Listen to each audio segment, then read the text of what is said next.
My name is Vanessa. I am delighted to make your acquaintance. This podcast exists between dream and reality, mind and matter. It is a podcast that only those who are bound by a contract may enter. It may be that such a fate awaits you in the near future. Now then, why don't you introduce the show?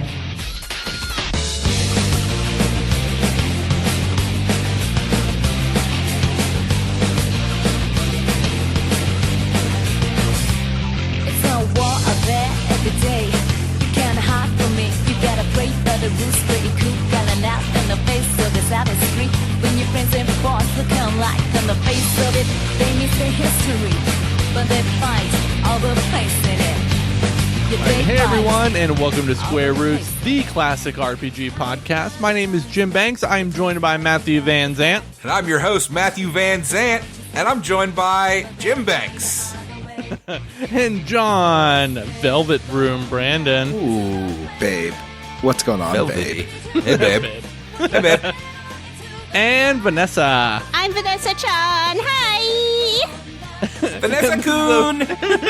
This is a podcast where we play and talk about your favorite classic RPGs, one chonker at a time. Vanessa, your eyes seem to have grown to the point that they cover half your face. What? Senpai? Notice me. Guys, I know this is the second Persona game that we've played, but this one has such a different vibe than the last one we did. Does it? It does. It feels I less think it does. depressing. It definitely feels less depressing. See, I don't think that it... Well, I don't know. Maybe it is less depressing, but what I've noticed is that it feels less edgelordy. Ooh. Oh, what a hot take right out of the gate. Was Persona 3 with its teenagers shooting themselves in the head to do spells not That's right. super fucking edgelord? CW, content warning. I forgot about that element of Persona 3. Yeah. This one is more... I don't know, man. It feels a little more inviting. Now, there's one thing I gotta say. Persona 3 and Persona 4 take place in the shared universe. Like, they have character crossovers in Persona 3 with 4 in Portable. Oh, really? Yeah, in you go to Inaba in Persona 3 Portable. But Don't all of the Persona games take place in the same, I think on so. Earth? Yeah, and I think it's all the same continuity. Yeah, But Really? well, except I think Persona 2 was an MMO in Persona 3 that they make reference to. It gets a little weird. There's two Persona 2s. Yes, and that part's confusing too. But when it doesn't Persona feel, 2 and Persona 2 too. it doesn't feel like a robot would make sense in this reality of Persona 4. Oh, I forgot about the robot. I can agree with that. It doesn't, because this is a reality with the same man that gives you superpowers. So I guess Yeah. it does work then. And a I stuffed teddy bear guess. that is... Yeah, but Teddy's magic. Yeah, he magic. You don't even know how hot Teddy is. Alrighty. You don't even know how hot Teddy is. I just want to climb on in there. God, I hope not. Just wait till that suit opens up. I mean, this isn't like an anti-furry stance. Just Teddy's creepy and gross. I do not have a sexual attraction towards Teddy. I'm just going to put that out there right now. Clear it up. And you probably won't. So but- John is incredibly attracted to Teddy. Got it. I don't know He's if it's- That's Square Roots unbearably canon. hot. That's Square Roots canon. John, why have we picked on you for 4 years and always attributed bullshit to you? I Yeah. don't What was know. it? He never That's finished going Final in the- Fantasy VI. We all He know never that. did. When we eventually get popular enough to where our listeners maintain our wiki for us, Yeah. all this stuff is going in the John Yeah. wiki. Along with entry. the Vanessa clues about Yeah. her. I like how you say maintain our wiki for us as if we have a wiki that we're maintaining ourselves. Yes, I Yeah, thought as the if same we thing. have a thing that people care about. Because that is not true. I do have No. a lot of free time right now. Don't we all? Do we have a little announcement that we want to drop at the top of the show, or should we wait until the end? I say we do it at the beginning. Sure. Let's do it. Yeah. Did we talk about what kind of podcast this is? Oh, I did. I said it. Okay, are you sure? I always I say it, know, and you guys I are know, like, I'm did you joking. mention what kind of podcast we are? Because I always do. I'm joking. So is this about my thing? Have we talked about what game we're playing now? Yes, for Kind of, but not really. Sure. Persona. We are playing Persona 4. for sure. This is episode 1. I like to call out the name of the game and the episode that we're on for that series. When I remember, which is about a third of the time. Right. John, I like how you called Persona 4 Persona for sure. Yeah. I like it. Well, we're not just playing Persona 4. We're playing Persona 4 Golden. Ooh, P4G. Guys, okay, I'll say it later. I got a whole thing to talk about here. Yeah, we'll talk about our histories with Persona after our big announcement. The Square Roots level podcast is ending. What? Why? No. Let's do the announcement now, and then we'll level up. Hey, everybody. If you've always wanted to be a host on Square Roots, but don't have the time, energy, talent, Personal relationship with the other hosts. personal relationship with the other hosts, you weren't in the Really the same... biggest element. Yeah. weren't in the same meme group as us back in 2015. That's a good story for how this stupid show started. Then I would like to announce that there is an Oops All Listeners episode of Square Roots coming out, just as a bonus one in the main feed. So if you would like to get your bestest microphone and record an up to 5-minute segment on your own special corner, do some fan fiction about sexy grandma, whatever you want to do, we can put it in the show as long as it's not, you know. Problematic. Yeah, be cool. Be cool. Be cool. Or we'll ban you from iTunes, and that's tough, but we can do it. So, we'd love to hear from you. It can be funny, it can be personal, but don't be a bummer, maybe. No bummers. That's another rule. That's a good I rule. prefer, like, heavy breathing. I can edit that. How heavy can you breathe? That's what I want to know. Also, I will edit for time and if you burp on the audio you send me. Or eat Shouldn't ice have to chips. We shouldn't have to mute out your ice chip eating. do that. Well, we shouldn't have to excuse me. mute out my vaping, but we do that Excuse anyway. me, I'm sorry. Because that does get picked up by you'll be surprised what does get picked up by your microphones. Just as He's a just heads trying up. to keep cool. So this will, Yeah. the submission ending time is July 4th. Maximum time, 5 minutes. And, you can plug your podcast and stuff too. I don't mind that. You know, Yeah, for sure. We're all plug your got our podcast, side plug your hustles. stream, Yep. plug your personal live journal. Yep. Just don't say anything problematic and don't go over 5 minutes, even 1 single second over 5 minutes, ladies and gentlemen, and your submission will be rejected. Yeah, Matt will yes. delete it. He will Just I like in legitimately will. I'm an college. asshole, gang. He I'm an is. ass. You know what? I would be get really off bummed. on being mean. Okay? I would be pretty bummed if every submission was good enough to make it into the episode. Give They us were a all- chance to delete something controversial. No, Jim. And then stop listening to the podcast. Oh boy. Hey, Jim. Hey, Should we move on to everyone's favorite, definitely not skipped over section of the podcast? the level up section? Patreon section? No, people like hearing us mangle their names. That's true. Should we talk about how we leveled up? Let's do it. And then let's talk Oh my about gosh. how our relationship with the game that we're going to play. But let's do it all very Matthew, briefly. Level up for me right now. Ooh. I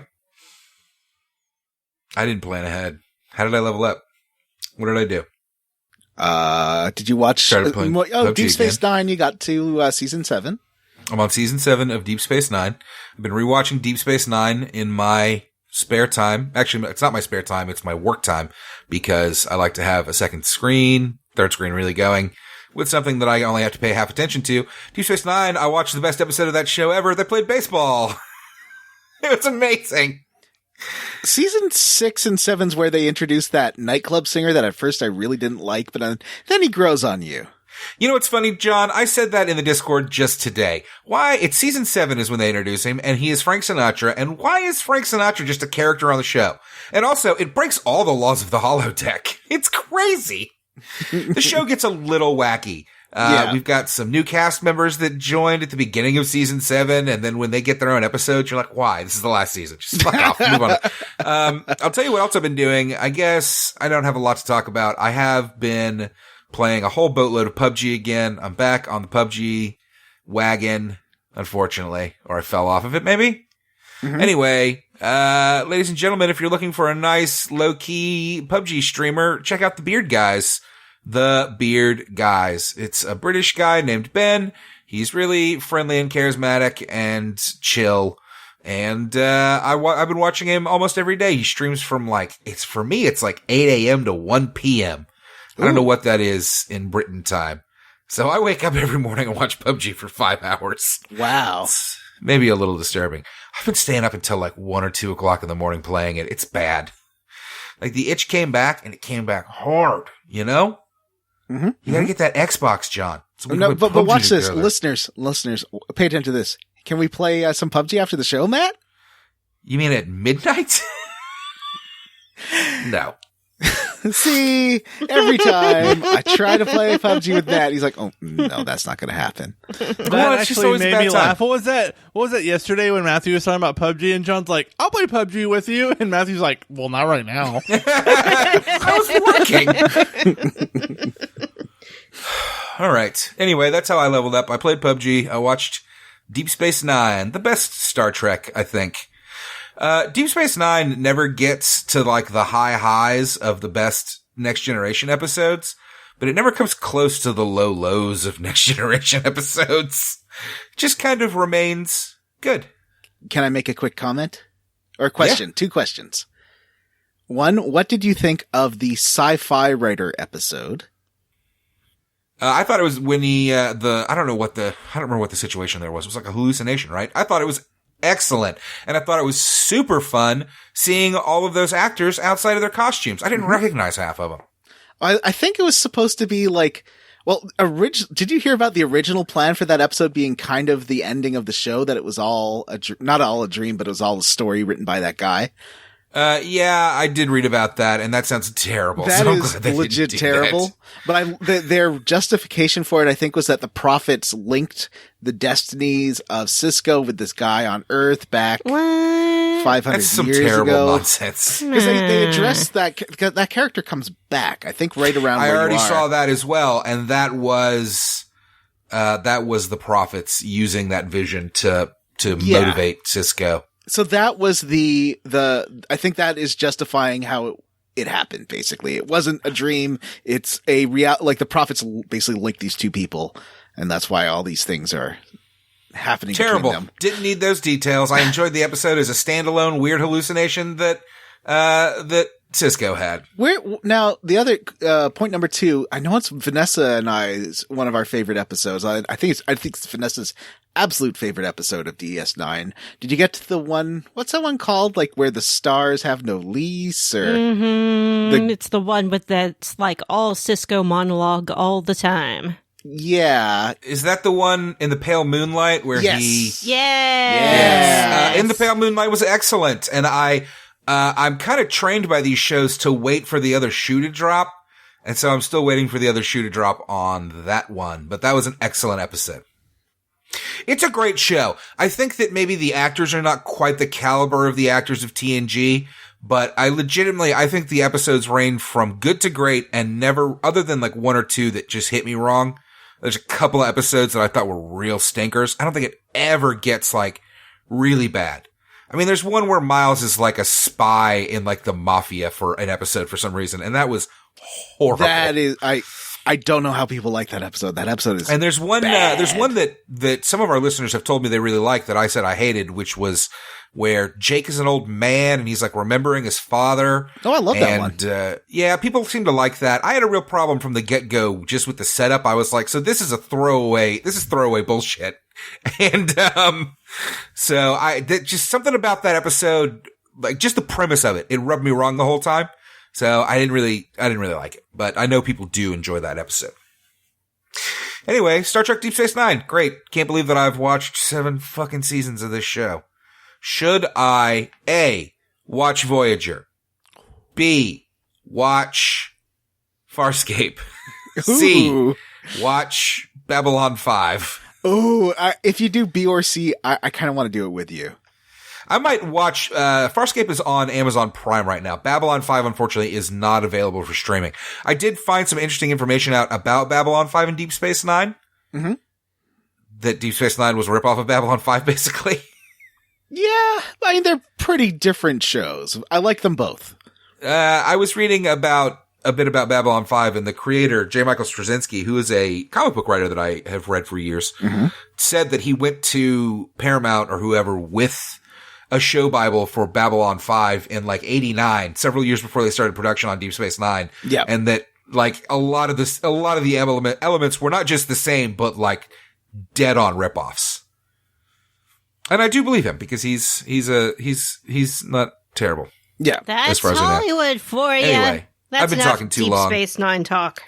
Everybody's yawning. I apologize. Jim, Hello. let's wake you up by asking you how you leveled up. I read a book. What? I read a book. No. An actual book. No. Yeah. Written by a person. Ooh. So not written by an elder god. It's kind of about the elder gods a little bit. I read a book called Lovecraft Country. And it is by a novelist named Matt Ruff, soon to be a TV series on HBO. It takes place in the 50s. It revolves around a black family and their experiences with racism and also their dealings with a Lovecraftian cult. Isn't the protagonist supposed to be the son of the man or the cousin or nephew of the man that the Green Book was based on? The book is kind of Oscar-winning set movie up Green Book. like multiple like vignettes. Like each section of the book is about a different character in this family and how they intersect with this cult. And then the last chapter kind of brings it all together. But there's actually the way that they set it up, the cosmic horror is not nearly as horrifying as like the characters driving through a Jim Crow state. Yeah. Like those areas of the book are so tense, and then the cosmic horror parts of the book are just like kind of icing on the cake a little bit. But the whole book is really good. All of the characters are so fleshed out. I'm really excited for the series, honestly. The book was way better than I thought it would be. And it kind of like, I love weird fiction and all the cosmic horror stuff, and this like scratched that itch, but also added a lot of character work into it, which I really appreciated. So I think the series debuts in August. The book is available now. Check it out if you want. Otherwise, check out the series when it comes out, but it's a good read. It's probably the best book I've read in a while. Should we read the book before we watch the show? I think you should read the book. I think like the visuals in the book, I can't imagine them being matched on the show. There are some serious like, oh, I've never like seen something like this described before. And like the inner monologue of the character, I think it's worth reading, honestly. But I'm sure the show will be good too. But that's what I did. Vanessa, what did you do to level up? I watched some Deep Space Nine. So I watched the episode where Chief O'Brien had to go to prison for 20 years. I hate Why O'Brien didn't you just episodes. share a level up with me. Because I want my own level up. And, yeah, he had to deal with the fallout of having been in prison for 20 years and returning home and adjusting to his new life, or which was his old life, but he felt like prison changed him. Also, he wasn't really in prison for 20 years. It's complicated. And I watched the episode. He was in virtue prison. He was in virtue prison. I watched the episode. He killed his virtue friend. He killed his virtue friend, which they made him do it on purpose as part of the simulation to make him feel bad about himself for the rest of his life. Rude. And I watched the episode where Worf goes on trial for killing a bunch of people on a transport ship. That was bad. It was bad, but it wasn't as bad as they initially thought it was. Deep Space Nine, it's a good show. I've always, of course, loved Dr. Bashir because he's a sweet floppy-haired boy, but recently I have come to love Avery Brooks as well, although he has no hair whatsoever. He has hair for most of the show. When does he shave his head? Season 3? It's after season 4. No, it's after Worf shows up. Oh, okay. Really? Yeah. Oh, that was longer with hair than I remembered. Oh, I also watched everything about Deep Space Nine. I watched the episode where this poet comes back from the dead, and he says that he's the emissary now. And so then Sisko's like, "Sweet, I don't want to be emissary, and you can be emissary." And then the guy's like, "We're going back to the caste system, everyone." And Sisko's like, "No." That's a good one. I like that one because it had actual ramifications on Sisko's character. Yeah. And it was good. And he really needed to change on that. It was getting old. Well, and I think it kind of showed, too, that Sisko does enjoy being the emissary to a certain extent. Yeah, that's true. And he kind of, as season 7 rolls around, he's, getting way into it.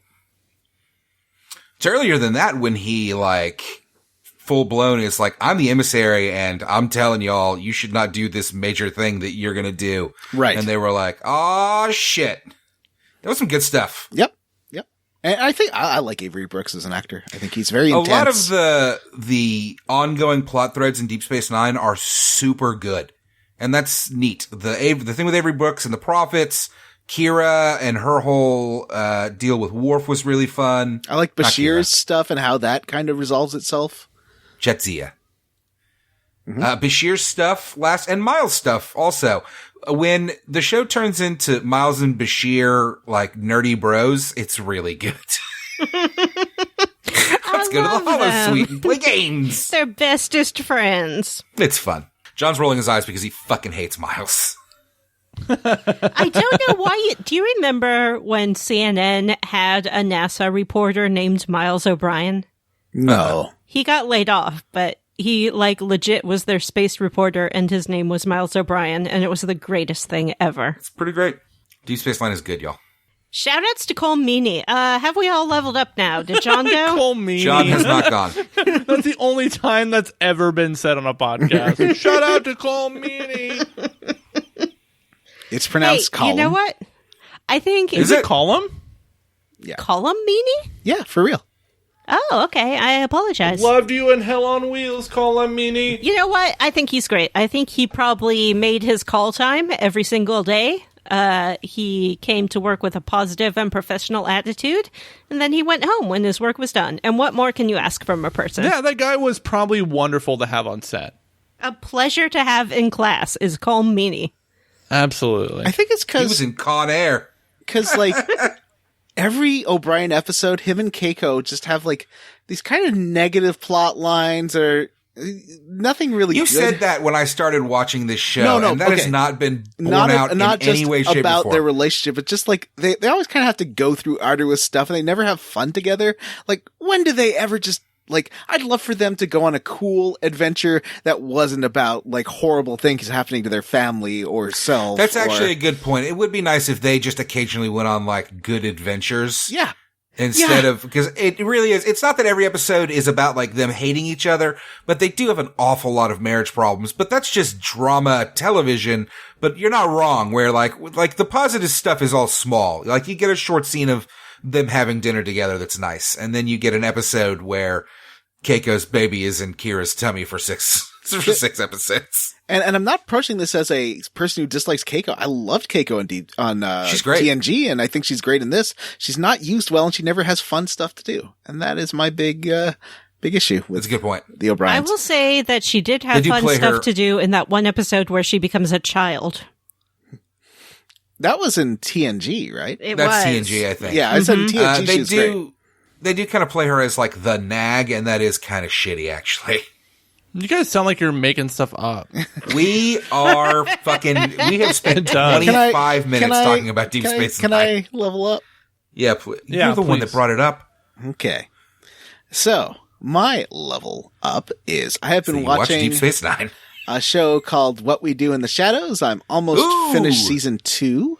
Ooh. It's great. I like everything that happens with Guillermo. The main cast is a lot of fun. The guest characters, I think Jim said it like 3 times now, are so fun in that show.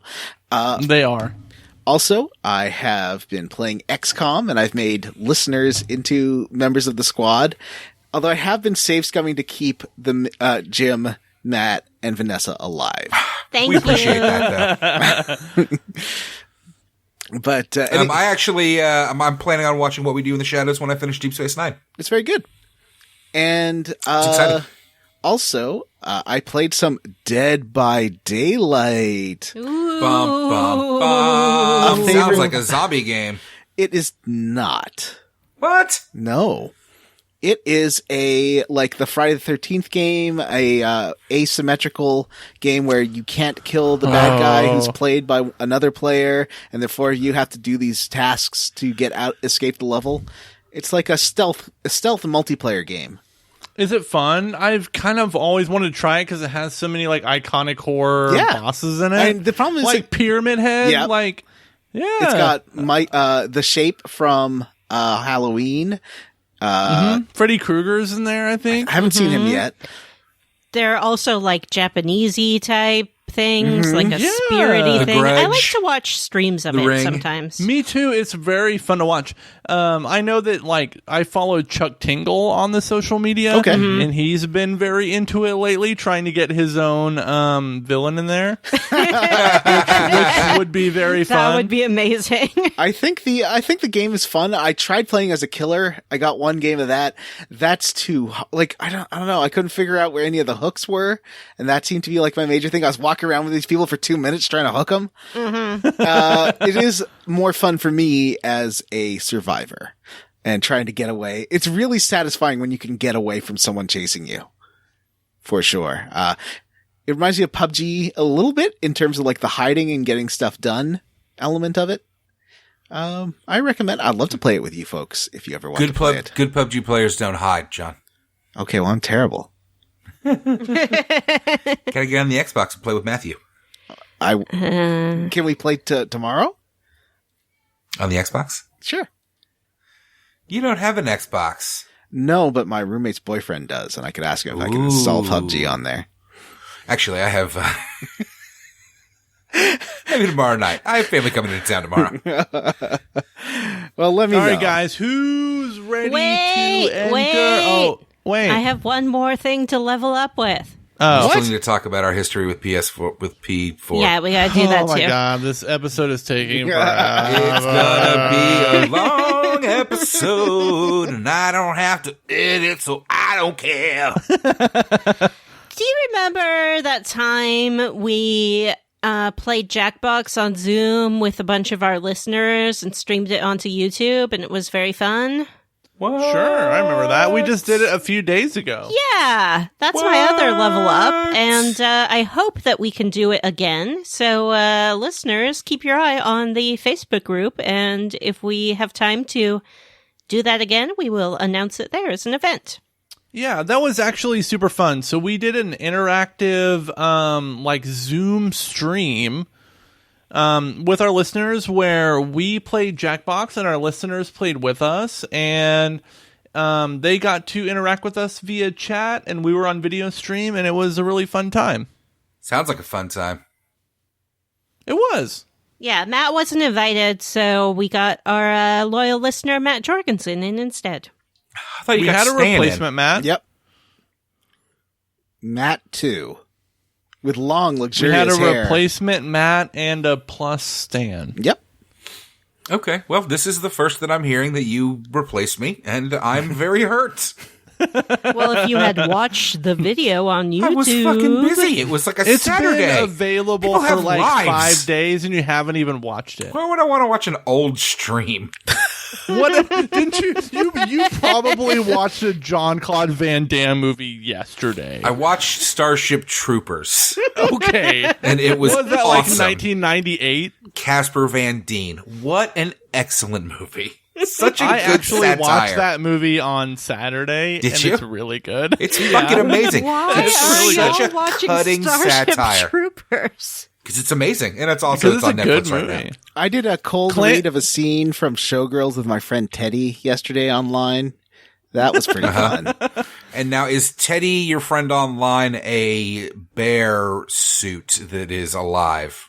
Does he live in the shadow Does world? he live in the shadow Well, he lives in world? Washington State, so kind of. Yes. Yeah. Yeah.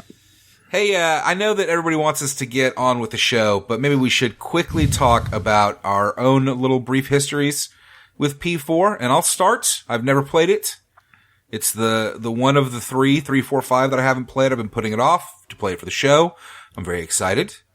I had to buy and thank you patrons, I had to buy a Vita to play the game, and then a week after we started playing it, they released it on fucking PC with no prior warning. Thank you so much. Thankfully, I was able to get a Vita for a very good price. Anyway, that's it for me. I've never played this. I'm a little baby flesh eyes. Oh, little baby. Aww, baby flesh eyes. Little baby Tickle baby flesh eyes tummy. Goo goo gaga, baby. Baby wapapa. Baby wapapa. Okay, this is no. All right, John, then you tell us how you have your history with Persona 4. Okay. Who? Well, in John. 2007, I purchased Persona 3. Does he write And this shit down in like his day planner and then go back and reference it? How does he 2009? know this? I was like, I don't remember what I was doing in I know I haven't 2009. finished Persona 3, but I Just really drinking. want this Persona 4. So I went to the store and my bought a first job copy was of being it. born. And I was really liking it. And then I started watching Giant Bomb play through it. And I saw them finish the game. And I was like, I kind of know how this ends. So I'll put it away for a while. But I did play another 20 hours of Persona 4 Golden. So I've played through the first chunk of the game a couple of times. But Huh. that's it. Vanessa. Yes. What I is- don't know what my history of this game is. I know that I have played it more than once. I believe that the story is that I played it when it came out on the PlayStation 2, and then later they released another edition of it, as they often do. And I played that as well, but I might be talking about Persona 3 when I describe that. So I really don't know. I know I've played it. I believe I've played it more than once. I love it very much. It is my favorite Persona game. I'm very concerned about spoilers for Matt. I'm trying to be so good, and I hope that our listeners will join me in that effort. Because when I first played through it, there are lots of fun surprises, and I want him to have the same experience. Thank you, Vanessa. Jim, I believe you're the last one on the list. It's my turn. Bye. So I've definitely played this game before. Back when we first started the podcast, we had like a list of games that we wanted to play, and most of them I didn't have access to because I didn't have a PSTV or a Vita. So I was like, you know what? I'm going to buy a Vita. So I bought a Vita and downloaded a bunch of games, and I think with a lot of Vita owners have probably experienced the same thing. When you go to Google, like, what's the best Vita game that I should buy with my Vita? Pretty much the only one that comes up in the list is Persona 4 Golden. So I was like, I'm going to get Persona 4 Golden. Maybe I'll like it, maybe I won't. I never thought I would be a fan of these like teen dating sim things or whatever. And then I played it and I was like, this game fucking rules. And I like played it top to bottom and I loved it. And which is probably why like I didn't really cling to Persona 5 as much as a lot of people do or did. But I love this game. It kind of occupies almost a Chrono Trigger size space in my RPG heart. It's fun to play, and all the characters are great, and the game just feels good to play. Yeah, and it's just like, it's interesting. It's set in rural Japan instead of like a city environment, which you don't see very often. Like a contemporary small town in Japan. Yeah, like I feel like a citizen of the town, and also like there's a lot to be said about how gracefully your character moves around the maps in these games. Like, it just feels good to move your character like up the street in the shopping district. And I think they did a very light hand with the localization. Yes, I like that too. Like, you really feel like there's like a local flavor that comes from talking to a lot of the people in the game, like a lot of the NPCs. So this game just has a ton of personality. And I love playing it. So that's it for me. All right. Now what? Now what do we do? Now we actually talk about the part of the game that we played. Now we enter the Midnight Channel. I think we watched the Midnight Channel, right? Channel 69. Nice. At midnight. It kind of is, though. I mean, we'll get into it as we get into it, but this game is all about sex and sexuality.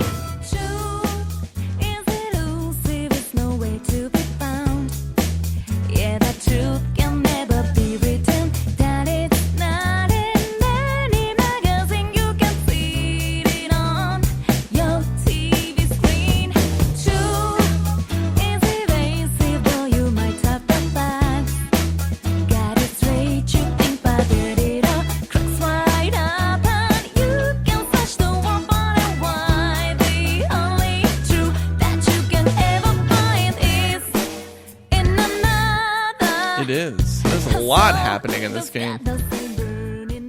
So, John, where should we begin in our quest to figure out the central mystery of the game? Well, I think we can start with a shot of a Cadillac. Just tearing through what looks like space. Like a misty space. And inside this Cadillac are two people. Who are these people, Vanessa? Well, there's a pretty blonde lady named Margaret. And next to her, it's that guy with the long nose. Is that Ivan or Igor? It's one of the two. Igor. That's it. He's in every Persona game, and his nose just keeps getting longer, and he waggles it at you. It's very disconcerting. And he's just like, hello, this is the Velvet Room. Don't worry about it. Yeah, Igor welcomes you to the car, and he says this car actually is the Velvet Room, so that's a fun surprise. And it is only for people who are willing to sign a contract. And he asks you what your name is, and apparently that is signing the contract. He doesn't really make that clear. Yeah, in 3 and I think in 5, there's like a pretty formal handling of the contract. In this one, I couldn't tell if it was this or if it was when Teddy asked you to promise to solve the mystery. Oh, maybe it is. I feel like it was the promise, but I'm not sure. You can choose whatever first name and surname you would like. Gentlemen, what did you name your little boy? I named mine, is he like 15 or 16? Yeah, something like that. Yeah. I named him Fiero Asuna after 2 GM cars. Well, one's a brand and one's a car. Because I like naming my characters after cars. I stole a page from John's book, and I named my character Bort Banks. Nice. Great. How'd you name your character, Vanessa? I named my character Hero Grayson because he's the hero of the game, And he has gray hair just like my precious little gray son, Jack. He's my kitty baby. But I wanted to give him a proper kind of name. Why didn't you call him Jack Grayson? That seemed like too much. Okay. I And understand. I think in the intro animation, it says hero next to him. So I'm like, all right, good enough. Although I believe the default canonical name is you. Yes. Why you? It is. I like that particular turn. Me too. What about you, Matt? What did you name your Persona 4 person? That's not your business. Okay. Okay. Great. I named him Vander Kiva. Vander is the name I use for everything. And Kiva was the name in a book that I read. That's a beautiful name. I also named him Grace Grayson because I did accidentally, as I was preparing for this podcast, play the whole game and then start a new game plus. So I Holy could shit. experience every club and every social link. And I decided I was going to make him a girl this time. So her name is Grace, and she's a girl. Ooh. Oh, you have a gender choice? No. Oh. Gotcha. Well, it's not like he's really swings one way or the other in design. No, I mean, he has zero personality. Yeah. Yeah. So, I mean, you're playing yourself, so what you're saying is that you have zero personality. Wow. Way No. to self-burn. What I'm saying is that he is an empty vessel, Uh-huh. and you can pour yourself like water into him. Uh-huh. Yeah, you can. And then he has no personality. So what does that say? No, then it's me. I'm the persona inside of him. Yeah, you are. So, speaking of horny, Excuse me. we start on a girl in a bikini. Yeah. She's having some kind of soda, I guess. She's tired of diets that don't work. Oh. And she is. Like, What's she having? she's having like a diet drink. She's having like, the Kardashians sell that like laxative tea Oh, no. and market it as Oh, like yeah, diet the health food. tea? Yeah, I believe that's what she's selling. She's having a Gwyneth Paltrow drink. Yeah, but she's also like, I'm too dumb to diet, so I just drink this. When I first booted this game up and saw this, I was like, oh, I forgot how fucking horny this game is. Oh, boy. Yep. So horny. Yep. So, This might be the first time. Are we all ahead? John, how far into the game are you? the 29th of April. Oh, so John's not ahead. No. I'm like 2 dungeons ahead. Oh, well, I guess that's good. It won't last. I'm So- one game ahead. From Should we here, start placing bets now One whole game on ahead. who's not going to finish this game? I'm going to say Matt. Oh, ouch. I mean, I want Matt to finish it. Vanessa's finish it. already finished it. Jim's like halfway there. That doesn't I count. finished this game before, though. Only the game that she plays while we record the show counts. So her new game plus is now her game. Ooh, okay. And so after the girl in the bikini, you get cut to the train station where the protagonist, Hiro, is boarding a train. He is going all the way through the country to Inaba. Which is it?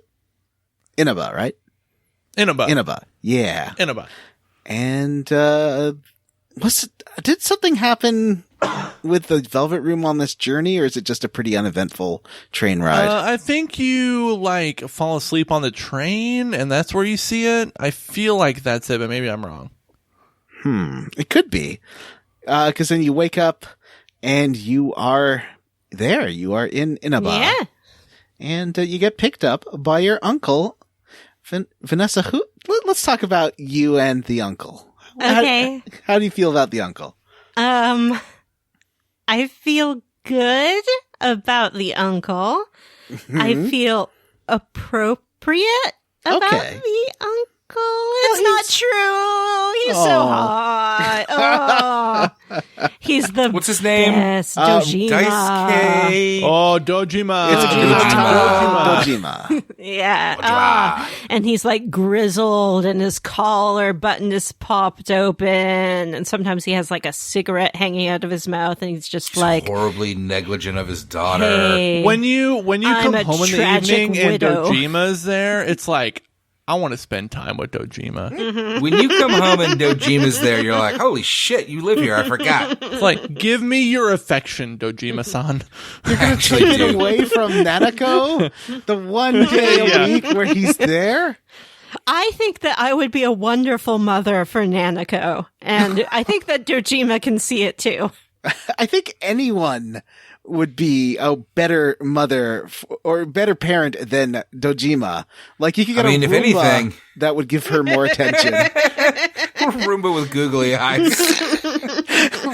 I mean, your protagonist in this game is a better parent for Nanako than this guy is. That's true. He's at least, like, puts her to bed at night and takes her shopping. Mm-hmm. So he's also there with his niece, Nanako, who we have established is 6 years old. Yep, she's 6, and keep that in mind as we talk about Nanako's adventures. Yeah.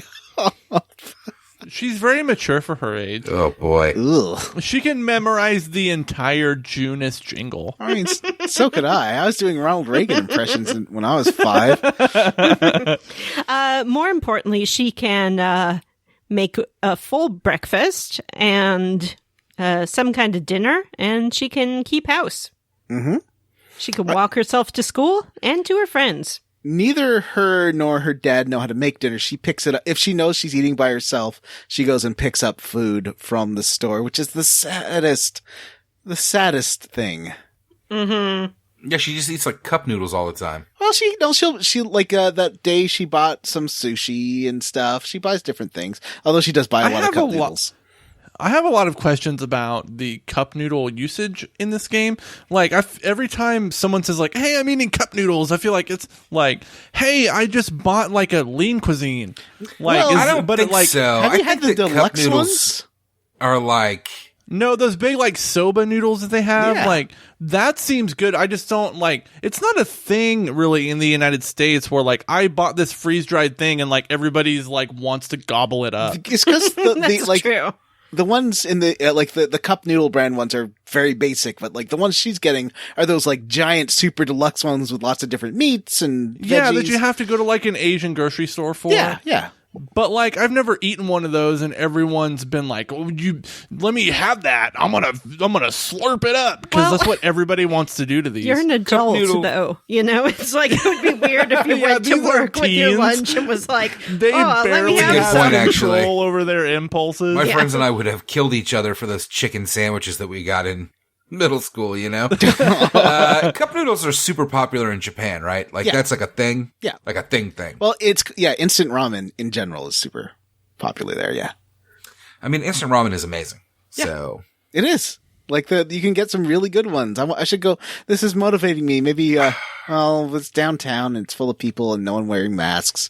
Damn it. Well, when things are a little better, I'll go so in 2 years, I'll go get some good ones from the Japanese store downtown. This game makes me want Japanese food so bad. Mhm. I mean, yes, I can have it door dashed. I do live in a big city, but that's neither here nor there. I'm really trying to wean myself off of DoorDash. it's a good idea. Like, every time I'm hungry, I'm being like, I don't have to do anything. I can just have somebody bring it over. But, like, it's like $10 a meal versus, like, $30 Yeah. when you have it delivered. Yeah. yeah. Yeah. Gotta- On top of the gotta- fact that they charge you all sorts of exorbitant fees, and then, you have to tip. On top of that, they also, I've noticed, menu items are more expensive if you order them via, like, DoorDash or Grubhub. Like, things will be $1 or $2 more than they are just on the menu at that place. Right. They're Yeah. getting you from every angle. It's disgusting. It sucks. Anyways, what were we talking about? Everything is what great game are we at playing? your Persona 4. Juness. So Persona 4. you go to the gas station where you can walk around the town, but you can't go anywhere or do anything. You missed a little moment there, Johnny. Oh, pardon me. As we're walking to the car with Dojima and Nanako, we run into a goth girl. Oh, yeah. Sort of. She's sort of like a ska goth girl. How would you describe where her? goth comes from. She's not gothy at all. She's got like those stripy Tim Burton tights. That's where I get that from. Yeah. She has short black hair. She has a hat. And she's like, oh, you dropped this piece of paper. And she's not in Persona 4 regular. She's a golden girl. She's not. And she looks a little bit different than the drawing of the other characters. Yeah. Huh. So that's that. Yeah, that's that. So, gas station time, you do, so Nanako's like, I love when the attendant's like, okay, so you want to go, it's the door to the left to go to the bathroom. That's the one you don't hold your chopsticks in. She's like, ugh, I know what left is. Yeah, she's like, I'm not an idiot. Mm-hmm. Also, not everyone is right-handed. Mm-hmm. It's true. Good point. And, you can walk around town a little bit. I think Marie's there again. Yeah, town? and she can be like, don't I know you? And you can be like, I met you at the station like 2 seconds ago. Yeah, she's something's up with her. She's a weirdo, and this gas station attendant comes on way too strong. He's like, we have part-time jobs available. Don't you want to work at a gas station? Let me give you a good old handshake, pal. Welcome to Inaba. Yeah, that's a friendly gas station attendant. Do you, I think I'm the only one who lives in a city where you have to someone has to pump your gas. So I do get the gas station attendants, but they mostly talk about conspiracy theories. Oh, that's fun. No. I want to know what kind of Canadian conspiracy theories there are. It's the same ones. We can't even make our own conspiracy theories. We import yours. You hear about the deep state in the United States, eh? So, after that, you go back home and you find out that Nanako does basically all the chores and meal prep in the house. Although, again, she can only cook eggs, or make instant ramen, but she will go to the store and pick up stuff if her father doesn't come home, which is almost every night, especially after tonight. So, I'm sorry, little sidebar here. I don't keep up with Canadian politics. In the last Canadian election, was the winner the guy that kept screaming about her emails? Yes. No, actually, that guy lost. His name was Andrew Scheer. The guy that you have didn't seem much better, though. Oh, shush. He's all right. Are you talking about Trudeau? He's not great. He's Trudeau-y. I didn't vote for him. That must be nice. It must be nice to be able to vote for somebody and be like, to be able to vote for like your actual ideals and not like the one that's closest to not being pure garbage. Well, Yeah. again, even here, there's still a split between like from center to left are 3 parties, and then right is mostly 1 party. Although there was, they tried to do a second party, and that kind of screwed up any chance of conservatives winning the last election. Can you guys imagine voting in an election and not worrying about whether the apocalypse might happen if your candidate loses? Yeah. It's like, do you, Nervous about November 2. Remember those low stakes? do you want to vote for the guy who's like not perfect, but probably won't kill you all, or the guy who wants everyone to die? Of course, we're talking about video games here. Nothing to do with real life. We're talking about Inaba politics. Yeah. So, you do get a dream. I believe it's the first night where you are in a foggy hallway and you have to fight this mysterious person who's like, "Oh, what are you doing in here? That's weird. Well, I'm going to kill you." Yeah, they just sort of mock you, and you can try to hit them with your sword, but nothing really happens. And they don't actually attack you. They're just like, oh, you can see me a little? That's funny. Oh, you're fighting? Lol. And I think this person is of no consequence later on in the plot, and it's just a weird scene, right? Yeah, it's just a weird, normal dream. Yeah. So cut to your first day at school. So, we should mention your parents are alive. They're just on a business trip. You are staying with your uncle for a year. So you will be going to school here. I think your parents are always alive. Well, no, but I just mean, because they weren't, I believe your parents were dead in Persona 3. Were they? No way. Did they die in the car crash? Yeah. Oh, maybe. Oh, I don't remember the car crash. Okay. Except then they turned out to be imaginary because you were like created by a fate or something. Oh, right. That game was fucking weird. Yep. I like it though. Yeah, it's good game. So, so basically I don't know if you don't know anything about the structure of Persona games, it's half the school time, fun time simulator, and then half a sort of old school turn-based dungeon crawly game. I mean, the game loop super works. You can get sucked into several days of going through school and hanging out with your friends, which awards you with things like stat upgrades in your main stats of like knowledge and I don't know, they've got like weird social stats, and hanging out with your social pals and ranking up those social links, which give you like bonus EXP when you fuse personas and stuff. And that doesn't matter. What matters is it's a great gameplay loop and you can kind of get sucked into either side of it. It's weird. I'll go through like stretches where I'm like, I don't want to go fight in mementos or whatever. I just want to fucking hang out in high school.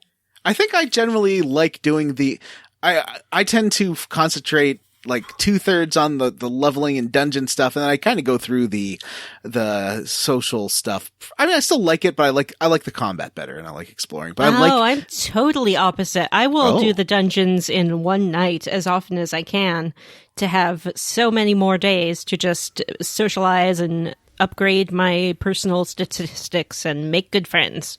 Ooh. I'm kind of the same as Vanessa, where like I'll try to knock out a dungeon in one go, but I'll try to go back and still grind, especially for money. So like I'll try to upgrade everybody's equipment, buy all the stuff on TV, and then I'll go into grind for basically money. Mm-hmm. I split it about half and half, I think, because I love the social stuff. But the combat also is really good, but I get worn out on the combat stuff a lot faster. So it's probably like a 60-40 split. And I kind of force myself to do about 10% of that combat stuff because, I would rather be going to drama club. Yumi! Oh boy. Actually, I don't know Yumi. I know the other one.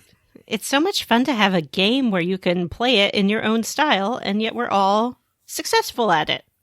I am playing on normal. I almost feel like I should go on hard because it's pretty easy. What do you all played think? on story mode, That's and fine. now I'm playing on normal, but it's a new game plus. Of course it's fine. We don't go in for gatekeeping here. Nope. Play it however makes you happy. I'm playing it on normal, but it's been tough at times. But I think the issue is that I kind of don't spend enough time like grinding around. Like I kind of would rather just be hanging out with my soccer friends. I do make sure to clear every floor before I move on to the next floor. Yeah, that usually will kind of get you to sort of close to where you need to be. I did split my dungeon crawling into 2 days. We'll talk about that later. But I mean, I don't know how you do it in 2 days when I run out of SP so fast that it's like, well, cleared a few more floors. Because I don't use SP unless they're really tough enemies. Me too. Yeah. I use it every turn. Wow. Isn't it fun how you can play in different ways and yet we all have success with this game? Mm-hmm. Yeah, this game is so fun to. This game, like, I said this to you guys, I think last week before we started the stream, but when I hear, by the way, the music in this game, fucking fantastic. When I hear that harmonica theme, like come out of my PlayStation Vita when I load this game up, I'm like, I'm about to have a really good time playing a video game. I gotta say though, I'm glad that if you go to the Persona TV listings in the main menu, you can get like a lot of extra content, and you can get the original opening remastered to 16:9 from Persona 4, which I think I kind of like a little bit better. Dun, dun, That dun, dun. John, you've said that Dun, since I got dun, this dun. Vita, that you like that original song better. I can't Na, na, na, can't even na, wrap na, my head around why. Bum, bum. It doesn't have a harmonica. Why don't you like feeling happy? Why don't you like feeling when that harmonica fires up and that yellow background pops up and the Persona 4 golden thing bops onto my screen? I'm like, fuck yeah. Because I do like the music in this game a lot, but I don't know that I like it more than I like Persona 5's music. it's different. I really, really It's like the different. J-pop of Persona 4 a lot. Yeah, and I've made fun of the acid jazz on 5 before, but I do like it, and I think it suits the tone of the game. But I enjoy the Persona 4 music better. Yeah, we're on our way to school. Nanako walks us part of the way. Because she's like, oh, you don't know anything. Let me show you where your school is. And then she's like, I like how you call her Nanako. Yeah. Like you're not even trying to pronounce it like they do in the game. Tell us about your favorite character, Yosuke. Yosuke. Nanako? Nanako. There we go. Nanako. This game has a lot of voice acting in it, Vanessa. You've heard it pronounced correctly about 1,000 times. Hey, y'all, this is Nanako. Hey, it's Nanako. I'm sorry. I'm going to do my best. I don't mean to be disrespectful. So Nana-chan walks you to halfway to school, and then she's like, I'm going to elementary school. It's this way. Bye. I can walk by myself. I'm 6. Yum. Runs away. You continue on to school, and you are passed by this boy on a bicycle who's like dinging his bell, and he's like, get out of the way! And he like crashes head first into a garbage can, and then is like rolling around with a garbage can on his head. And you just stand there and look at him, and then the text says, he looks pretty hurt. You should keep going. And you just walk away. Yeah. I love that for the golden introduction. The Yosuke is introduced as dancing with a garbage can over him. Yes, because he is trash. But we'll get into that later. Oh, he's fine. He's not. And then you go to school. And John, I'm sorry, you were saying about Mr. Maruka. Yeah, you have.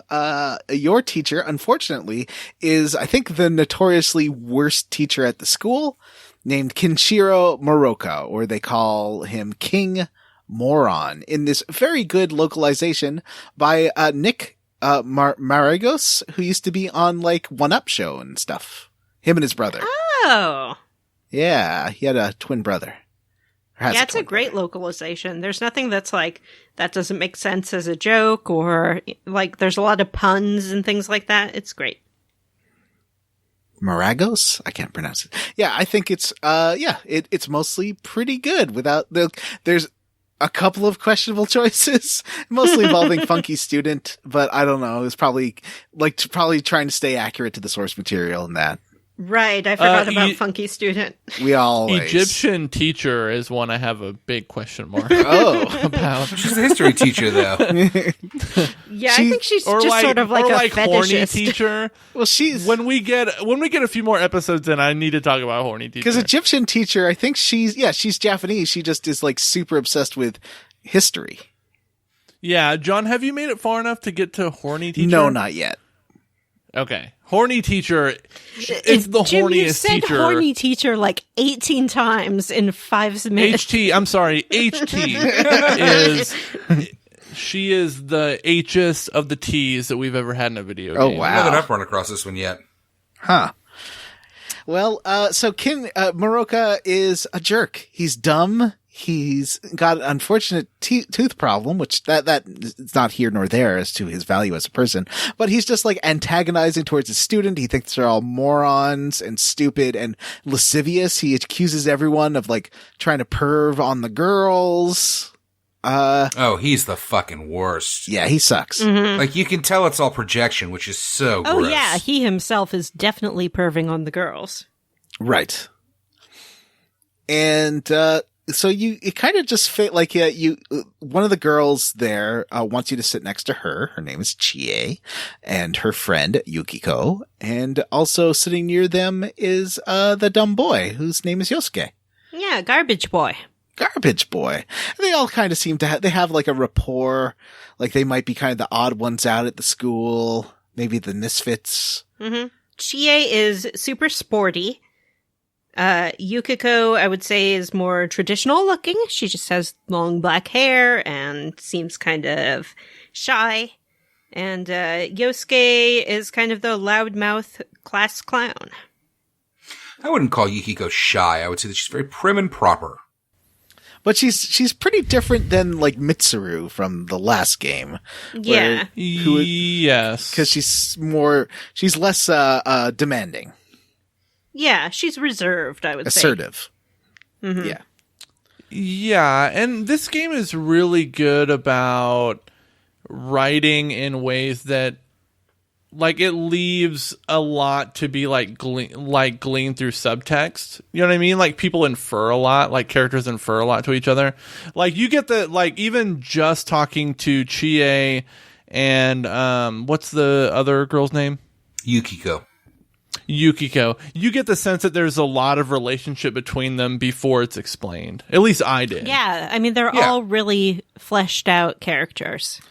Yeah, like you get the sense that they've been in class with each other for a while. Yeah, they seem to have a lot of history. Yeah. Yeah. Yukiko had, or not Yukiko, sorry. Yosuke had lent Chie Chie had lent Yosuke a DVD and Yosuke had snapped it in half. That's a little intro and like scene.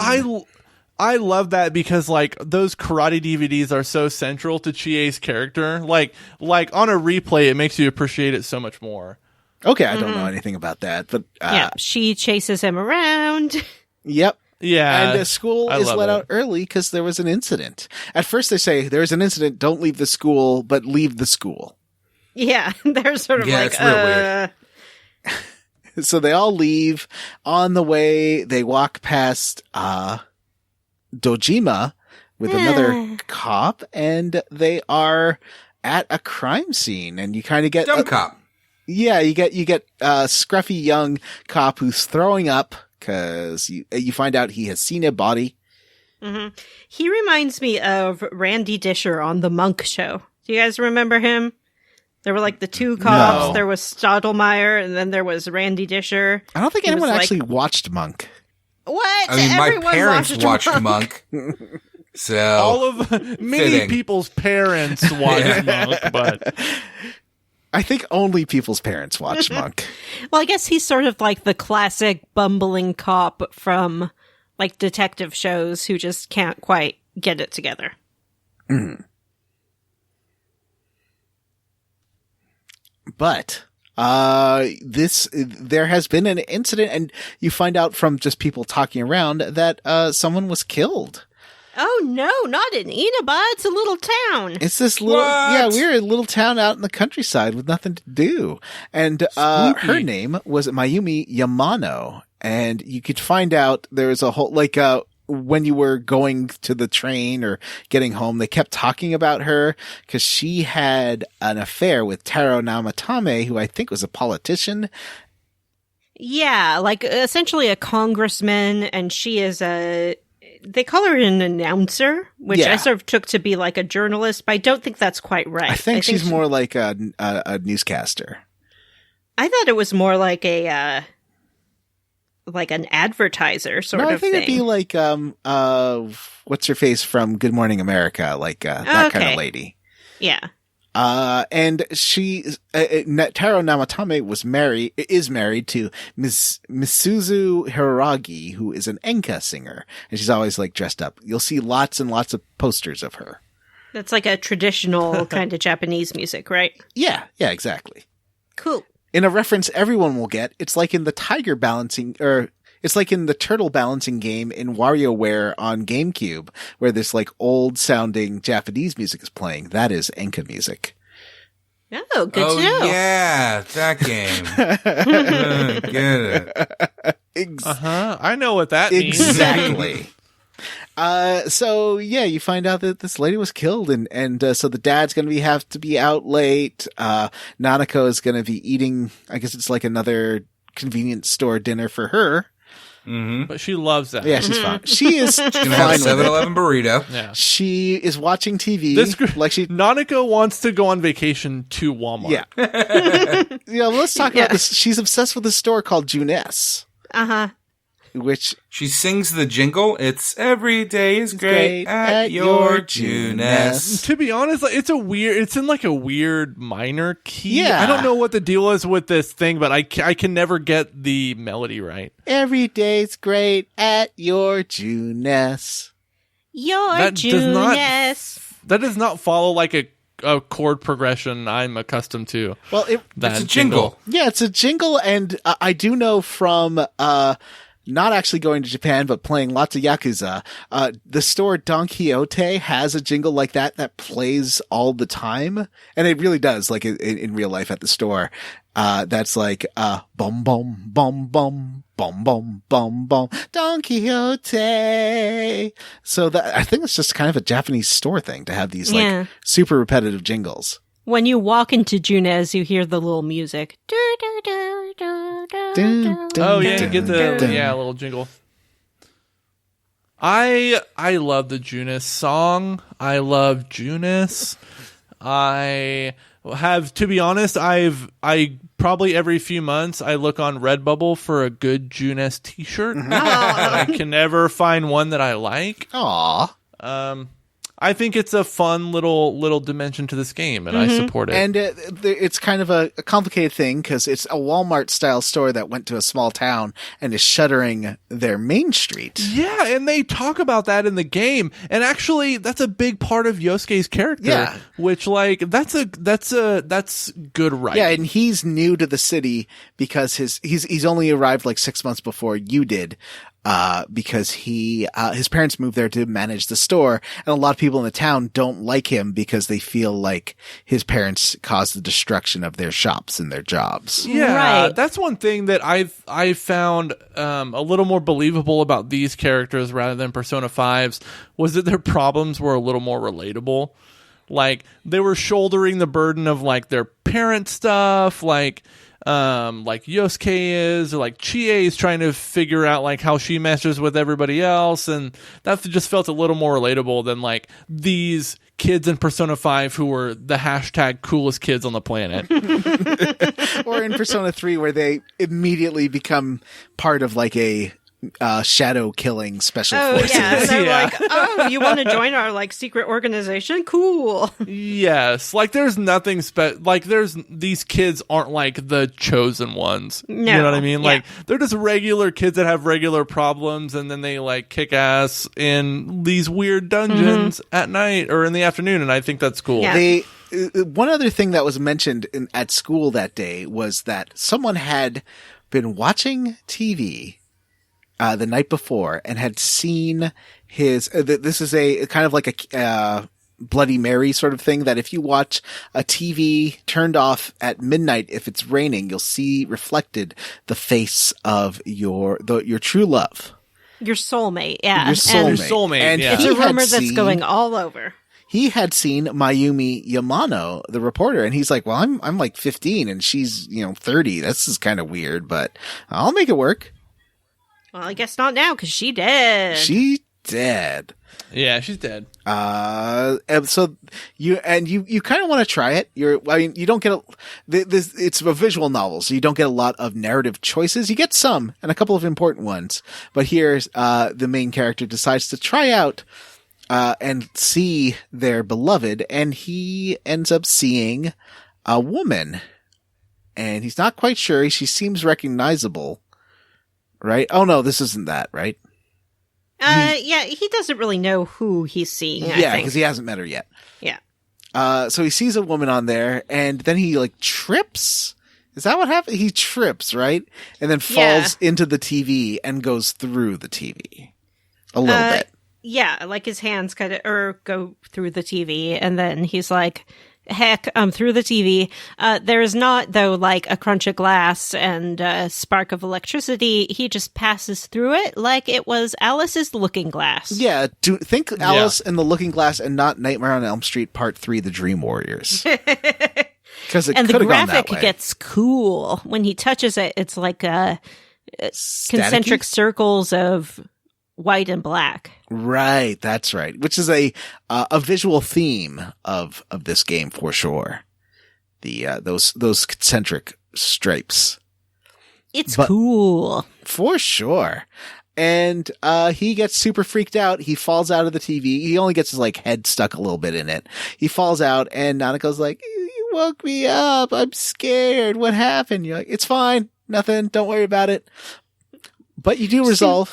Like a weird thing to say after you like have gone through the TV. Exactly. You resolve to talk about it with your friends at school tomorrow. Mm-hmm.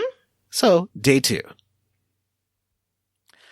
You get to school and you are very excited to tell them about the person you saw on the Shadow Channel. And I think or the Midnight Channel, and they all did, right? He looked Yeah. like a Winnie the Pooh with his head stuck in Rabbit's tree What? when he stuck his head in the TV. Oh, Oh. right. So you start, you tell your friends about it. Did your friends also looked and saw someone, right? But they couldn't make it out? Yes. And you say like, "Hey, I went through the TV," and they're like, "Oh, sure you did. But you know what? My parents run Juness, so we can go to like the TV section, and there's going to be, if you can go through a TV, there's some big ones that you could actually climb through." Mm-hmm. And They- Chie wants to see them anyway because she wants a bigger TV to watch Kung Fu on. Exactly. So you head over to Japanese Walmart. Every day's great. Your Junes. There you meet 2000. It's set in 2008 or 2009, but it is from 2008, I think. Set in 2011. Ooh, okay. Oh, Such did a you guys know 90s there's theme. a? Did you guys know there's a Persona 4 anime? Yes. There's Yes. the Persona Everything anime, Jim. It's on Hulu. Yeah, Oh. there's a 5 and a 3 as well. Ooh. Ah, That may be a fun bonus episode when we're all done with the game. I think there's and like it's su- sequel it's movies as sub, well. not dub. I'm kind of bummed that Crunchyroll has My Hero Academia without the dubs, and I kind of want to just like listen to the show as I make dinner. I don't want to sit there and stare at subtitles.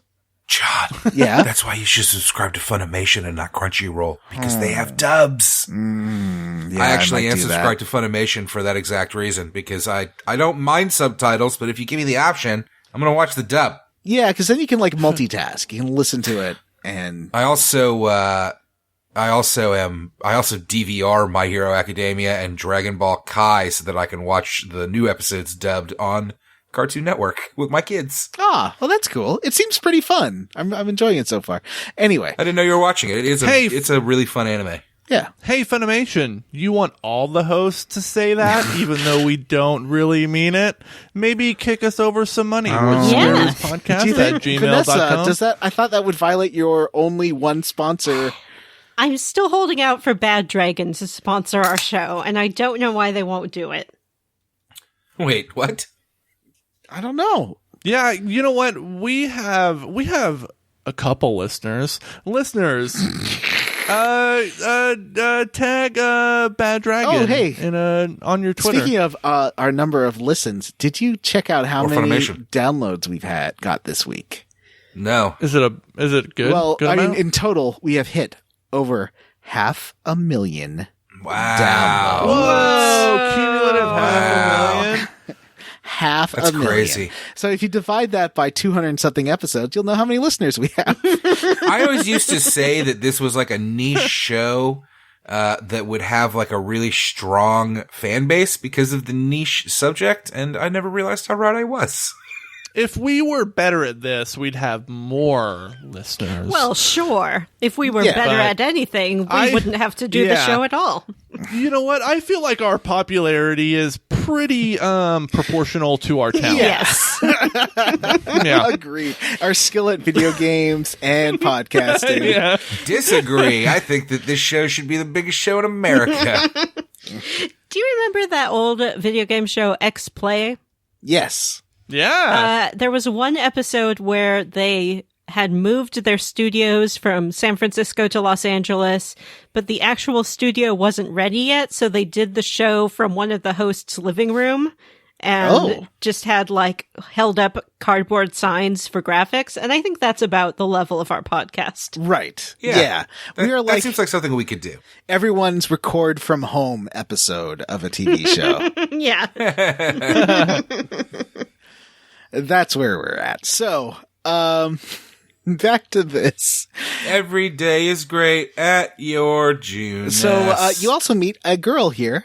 The Star Wars game looks legit. She is obviously going to be a big part of the Scooby Gang going forward, like a major character in the game. Her name is Saki Konishi. She's got light brown hair, and Yosuke has a thing for her. He has a total crush on her. She works part-time at the store, and she makes fun of Yosuke, but in a, like, charming way. Playful. She's playful with Yosuke's flirting, I Yes. think. And her family, it's kind of she's doing a bad thing working there because I think her family owns a distillery on Main Street and she's out here working for June-est because they actually pay her, Yeah. which is important. Mm-hmm. So yeah, we run into her and then we go to the TV section. Yosuke and Chie are looking at televisions. They do and- start teasing the protagonist about falling in. Yeah, they're like, "Oh, look out! You'll fall into this big old TV."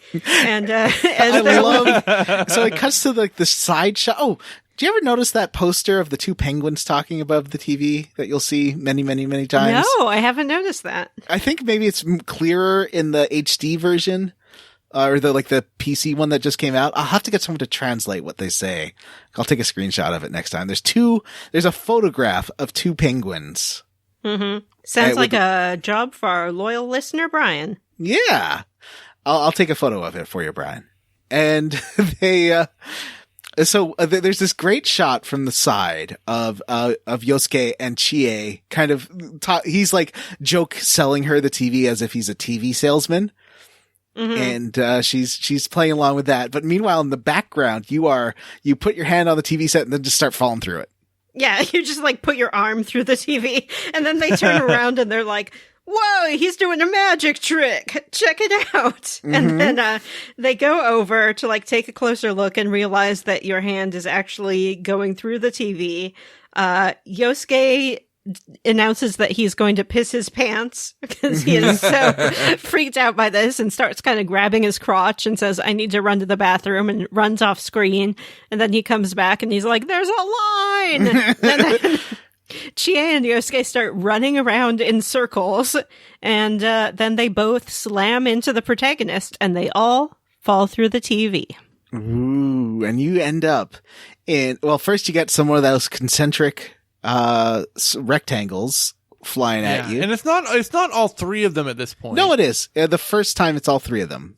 Oh, Yeah. is it really? Mm-hmm. Sorry. I didn't mean to it's okay. mistakenly Don't worry correct. about it, buddy. So you all three of you fall in and you are in this foggy, like what looks like the backstage or a TV set, like an undressed TV set with, lots of lights and rigging, but it's all like foggy and there's weird patterns on everything.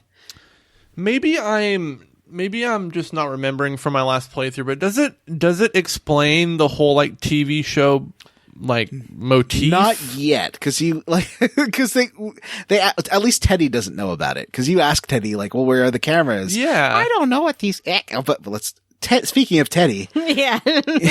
so they get in there, they're freaking out, they don't know what to do or how they got in there, how to leave, and then Teddy walks in, and there is this what looks like a mascot to a game, like a sports mascot, with a big zipper under his head. Mm-hmm. He's about 4 feet tall, I would say. Yeah, he's like wearing like a little suit. He's shaped like a funnel. yeah, like an R2. He's shaped like an R2D2. Mm-hmm. A little bit. And and he makes a cute noise when he walks. It's sort of like boop, boop, boop, boop, boop, And like a squeak. boop. Mm-hmm. Yeah. And then he's so like, "Who are you?" I will note his face is surrounded by a border that in the portrait is painted the bear pride colors. And he does have little bear ears and a little bear face, but like the gay bear pride is the colors of the trim around his face, which is very interesting. I think An when the artist unbearable coincidence. Yeah. so you meet this monster and she is freaking out. She's like, "What is this?" And it's like, "I'm Teddy." But she like flips out at him. He starts hiding scared behind the protagonist, which is real cute. He's like, "Why are you attacking Teddy? I'm Teddy." And Teddy is chipper, but real dumb. And Yosuke demands that the person inside the suit get out of the suit, so he opens his head, and there is nothing inside. I think this is pretty unfair. Presumably, Teddy's never met another human, and they're like, "Well, you act more like a human, you little bear monster," and then they rip his head off. I love the animation of him kicking his head back onto his head. Yeah. Yeah. Or to where his head goes. It's real cute. He's like, "I'm not a suit, I'm Teddy." So this God, is I can't Teddy. wait for more Teddy. Teddy is real dumb. He doesn't know where he is or how he got there. He doesn't understand what cameras are. He's never been in a society, John. Yeah. They don't know that at this point. And he starts talking about people being thrown in here, and he's like wondering if these are the people that threw someone in here. Yeah. And I was like, "I don't know what you're talking about. You know, who are you?" And then eventually he just kind of gets fed up with everybody and then taps his foot on the ground, spawns these 3 TV sets, and then knocks them into that. Yeah. Yeah. And he's like, "Get the heck out of here!" So that is your what would you call, they just call it in the game Inside the TV, right? They don't have a name for this universe. No. It's like TV World, I thought. Yeah. Or maybe it is just go into the TV. Yeah, that's how they describe it. Yeah. Oh, Yeah. they do also go to a spooky, scary room while they're down there. No, that's time number 2. Oh, Isn't is it? Oh, no, you're right. Yeah. No, you're right. This is time number 1. No. You're right. Yeah. Sorry. Okay. So they go into the spooky, scary room, and it has pictures of Mizuho Hiragi. And that's the wife of the congressman, essentially, who had the affair. But her face is all blurred out and ripped up and things like that. And paint smeared. So Yeah. whoever's in this room real doesn't like her. It's spooky, scary. Yosuke still has to pee, so he says that he's going to pee in this spooky room. Yeah. That makes And, sense to me. He But he goes can't over to do the it wall. because everyone's watching. Yeah, he unzips his fly and he's like, "Stop looking at me!" You know, this So- is like half of the dreams I have is me in some weird room and trying to stay out of the way of people so I can pee, but I can't pee. As a person who has to pee a lot, I very much understood Yosuke's problem here. I've had dreams where I'm trying to find like a clean toilet to use in a public restroom and I can't. Like every toilet is like clogged up and gross. For me, it's And- like every public washroom's like a Silent Hill bathroom with like where you're crawling up and down floors and stuff. I have ones where I can't find There's one a that has like pyramid a head in the stall. Pretty much. where the door doesn't really close. It's like There's barbed wire around the toilet. I'm not like every dream I have about public washrooms, they do look Silent Hillish. I don't like them, but anyway. Honestly, actually, I in real life, I have shy bladder problem. Yeah, so you- or like if I even think someone might be able to hear my pee hit the toilet, I will not be able to go. I just can't. I can't. I never have been able hear to. me urinate. Yeah, they might be able to hear me. And Actually, I like, used to have that problem Me too. and like willpowered myself out of it because I got so Yeah. tired of never peeing. Yeah. I got Yeah, so because, tired like- of standing in the bathroom waiting for somebody to fucking leave that finally I Oh, legitimately dude, yeah. willpowered my way through it. Now it Yep. doesn't, Can I tell it you, doesn't like, affect me working- anymore. working from home has been such a relief because I don't have to worry about office restrooms anymore. Or like when I used to travel, like if I had to pee on an airplane, forget about it. Like it was torture. I find if I press my palms together and sort of raise them above my head and then slowly lower them while exhaling, the pee just flows, you know? You just gotta get zen. So speaking of, I used to have this thing hung in my kitchen, and I moved it to above the toilet in my bathroom. But it's a picture of a chocobo. It's like this framed picture of a chocobo. And now when I go out and I don't know if I'll be able to go, like I'll close my eyes and imagine that chocobo in the frame, and it honestly helps. oh, that's great. That's a wonderful, Jim. Jam? I called him Jim. I didn't call him Jam. Okay. It must have been weird audio because I heard Stop making fun of my accent. Every time we do this show, y'all make fun of my accent. the South I've never will noticed rise your again. accent once in my life. I don't have one. Yes, everyone has an accent. You Yeah, just call but us y'all. Y'all, I You're think not even that I'm Southern. the only one allowed to say I that. don't That's think true. so, pal. You're from Kansas. Yeah, but I live in Texas. I'm from Texas. I'll say y'all if But I you want to live say in y'all. Florida. Okay. You think we don't say y'all in Florida? no, you say That's like true. beaches and sand. Meth. Aruba, Jamaica. Ooh, I Ooh, I want want to Okay, take you to so- Bermuda. This episode Bahama. has derailed. My pretty Next- mama. Day 3. So you're inside this day 2. You're still day 2. You're inside this weird murder room, and there is a noose and a chair. The noose is hanging above the chair. Oh, and yeah. Yosuke's like, oh, this is a real bad arrangement when things are like that. Yeah. So you leave there, but you kind of wonder if this has anything to do with the whole Yamano Hiragi Namatame thing. But you kind of forget about it and you go back to Teddy, and then Teddy finally is sick of you being there and is worried about the shadows coming, so he kicks you out. Yeah, he's like, get the heck out. Day 3. It was all just a dream, probably. Oh, but at the end of Probably. day 2, you do go to you watch the Midnight Channel again. You do see someone there who looks familiar, but you aren't sure who it is. Yeah. Unless you're like the player. They're always like in the game, they're like, I don't know who it is, but it's always really clear to the player. And the girl on the Midnight Channel is like, I'm Yosuke's friend, Saki. Yeah. Could be They're anyone. like, I don't know. So day 3. Day 3. We're only on day 3. Well, I only have 2 more points after this. So Vanessa, tell us about what happens on day 3. There's another murder. There's another It's murder time. heckin' It was murder. Senpai. It was Senpai Saki. Yeah, and she is, like the first body, she's sort of hung upside down from a TV antenna. I thought she looked like she was tangled in like a transformer. Is she? Yeah. I don't know. That's what I thought. And I don't think so. Maybe it's No. a TV. Is it a TV antenna? That would make more sense. But she's I guess. hanging from it, right? Like that's the. She's upside down. But the though. Transformers are up on the pole. I can't remember. I think it was a pole. A telephone pole. It's This a time. stupid correction. Yeah. I was just like, I Yeah. don't remember it that way. It just, Well, she's all up there with wires and doodads and gadgets. yeah, she's doing something up yeah. there. So Yosuke like freaks out and he's like, I'm gonna go to June's and find out what's happening. I'm gonna go through this heckin' television.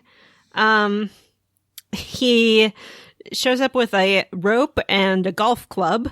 Uh-huh. And he's like, okay, you and me, protagonist, we're going through the TV. Chie's gonna hang on to the rope so we can get back. Mm-hmm. And we're gonna go and find out what happened with Sake.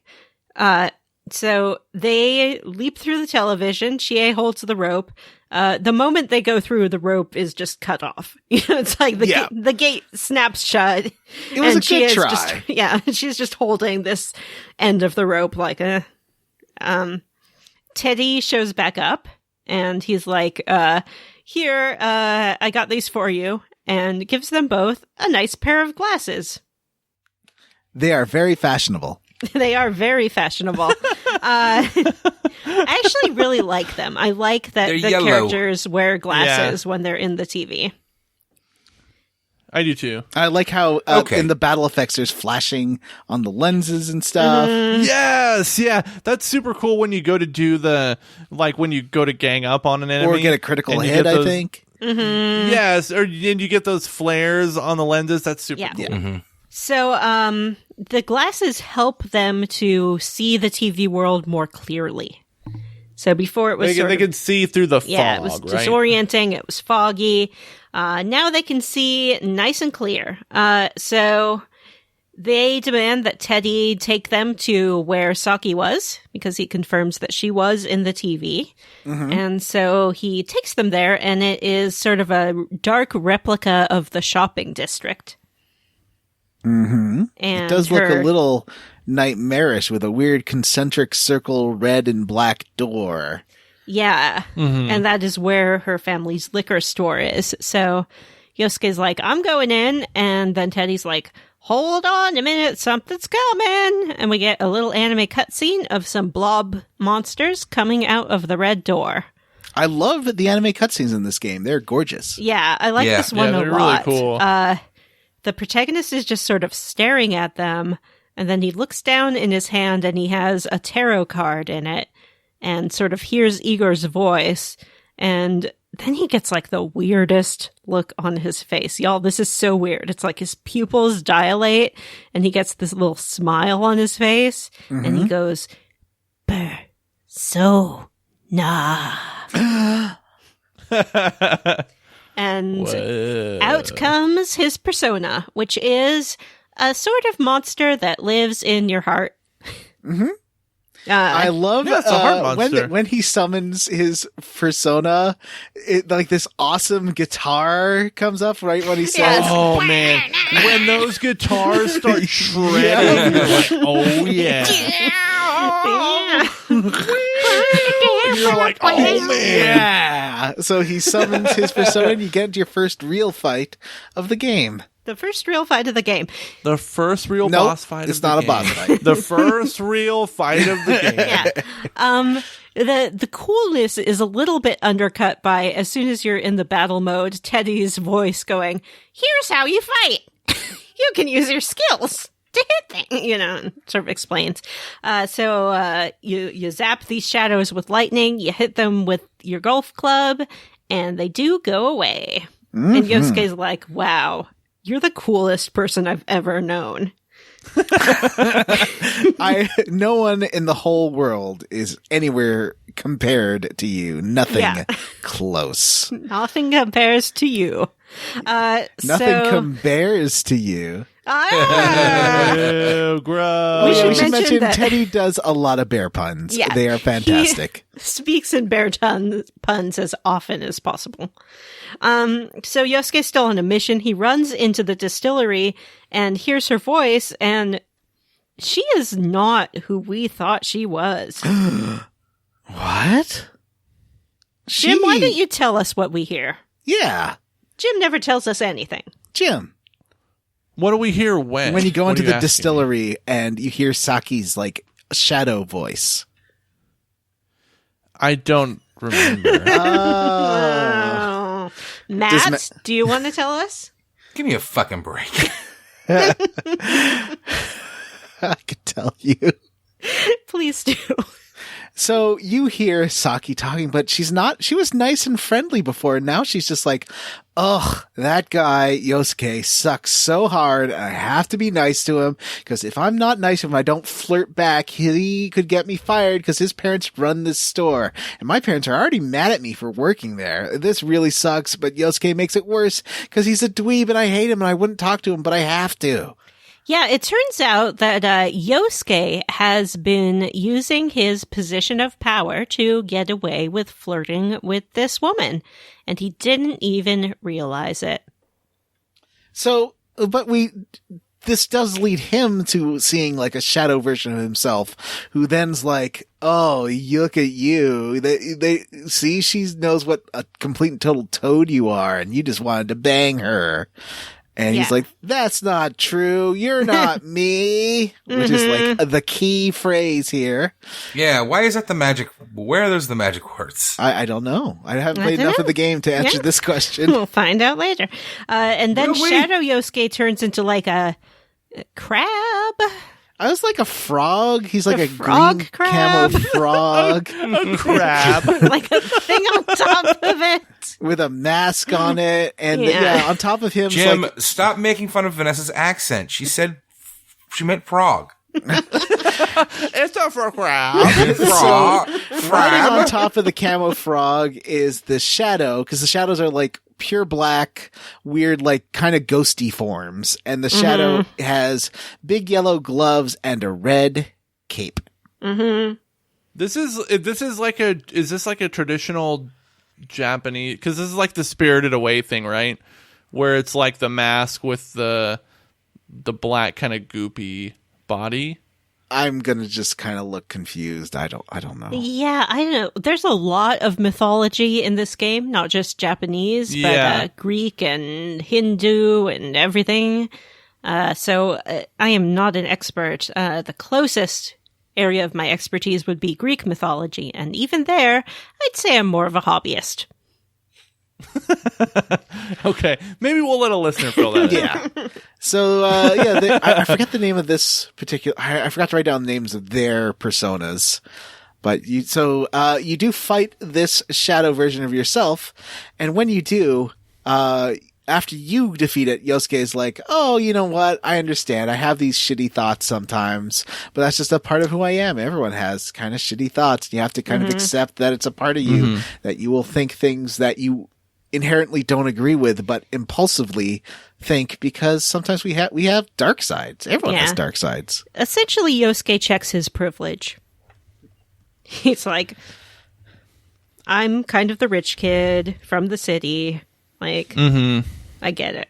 And Vanessa. And like, oh, by the way, this is Jiraiya. Okay, that's right. Yeah. So Vanessa, please let me know if I should edit this out. But you also get the sense that the Shadow Saki who was talking had a very extreme opinion of Yosuke, that maybe regular Saki had liked him enough, but was kind of annoyed by him. But she did have the side of like, oh God, I hate putting up with him. Do you think that's true? I think that's a good theory as to what they kind of heard. I mean, isn't that exactly what it is? The shadows are like extremified versions of their negative. Yeah, their negative thoughts. That's like their insecurities, basically. Yeah. Right? The parts of themselves they don't want to accept. Yeah. Although, on multiple occasions in this chunker, part of that is women getting really annoyed by men creeping on them. That's true. That is a reoccurring theme in the game. But why is that a shadow emotion? Because it's suppressed. I think it's any kind of suppressed part of yourself. It's not necessarily even a negative thing. It's just what you don't want to show to the world. Okay. What you're hiding behind the mask. So Saki's mask is that she hides from Yosuke that she kind of loathes him because she feels like she does have to be flirty and nice with him and put up with his bullshit. And let that be a lesson for everyone. Don't put people in situations where they are forced to have you flirt at them. Yes. Even if it seems like they really are into it, that's why you just don't do it. Yeah. If they can opt out of it with no repercussions and you accept it immediately, then it's okay. But not in a position of power.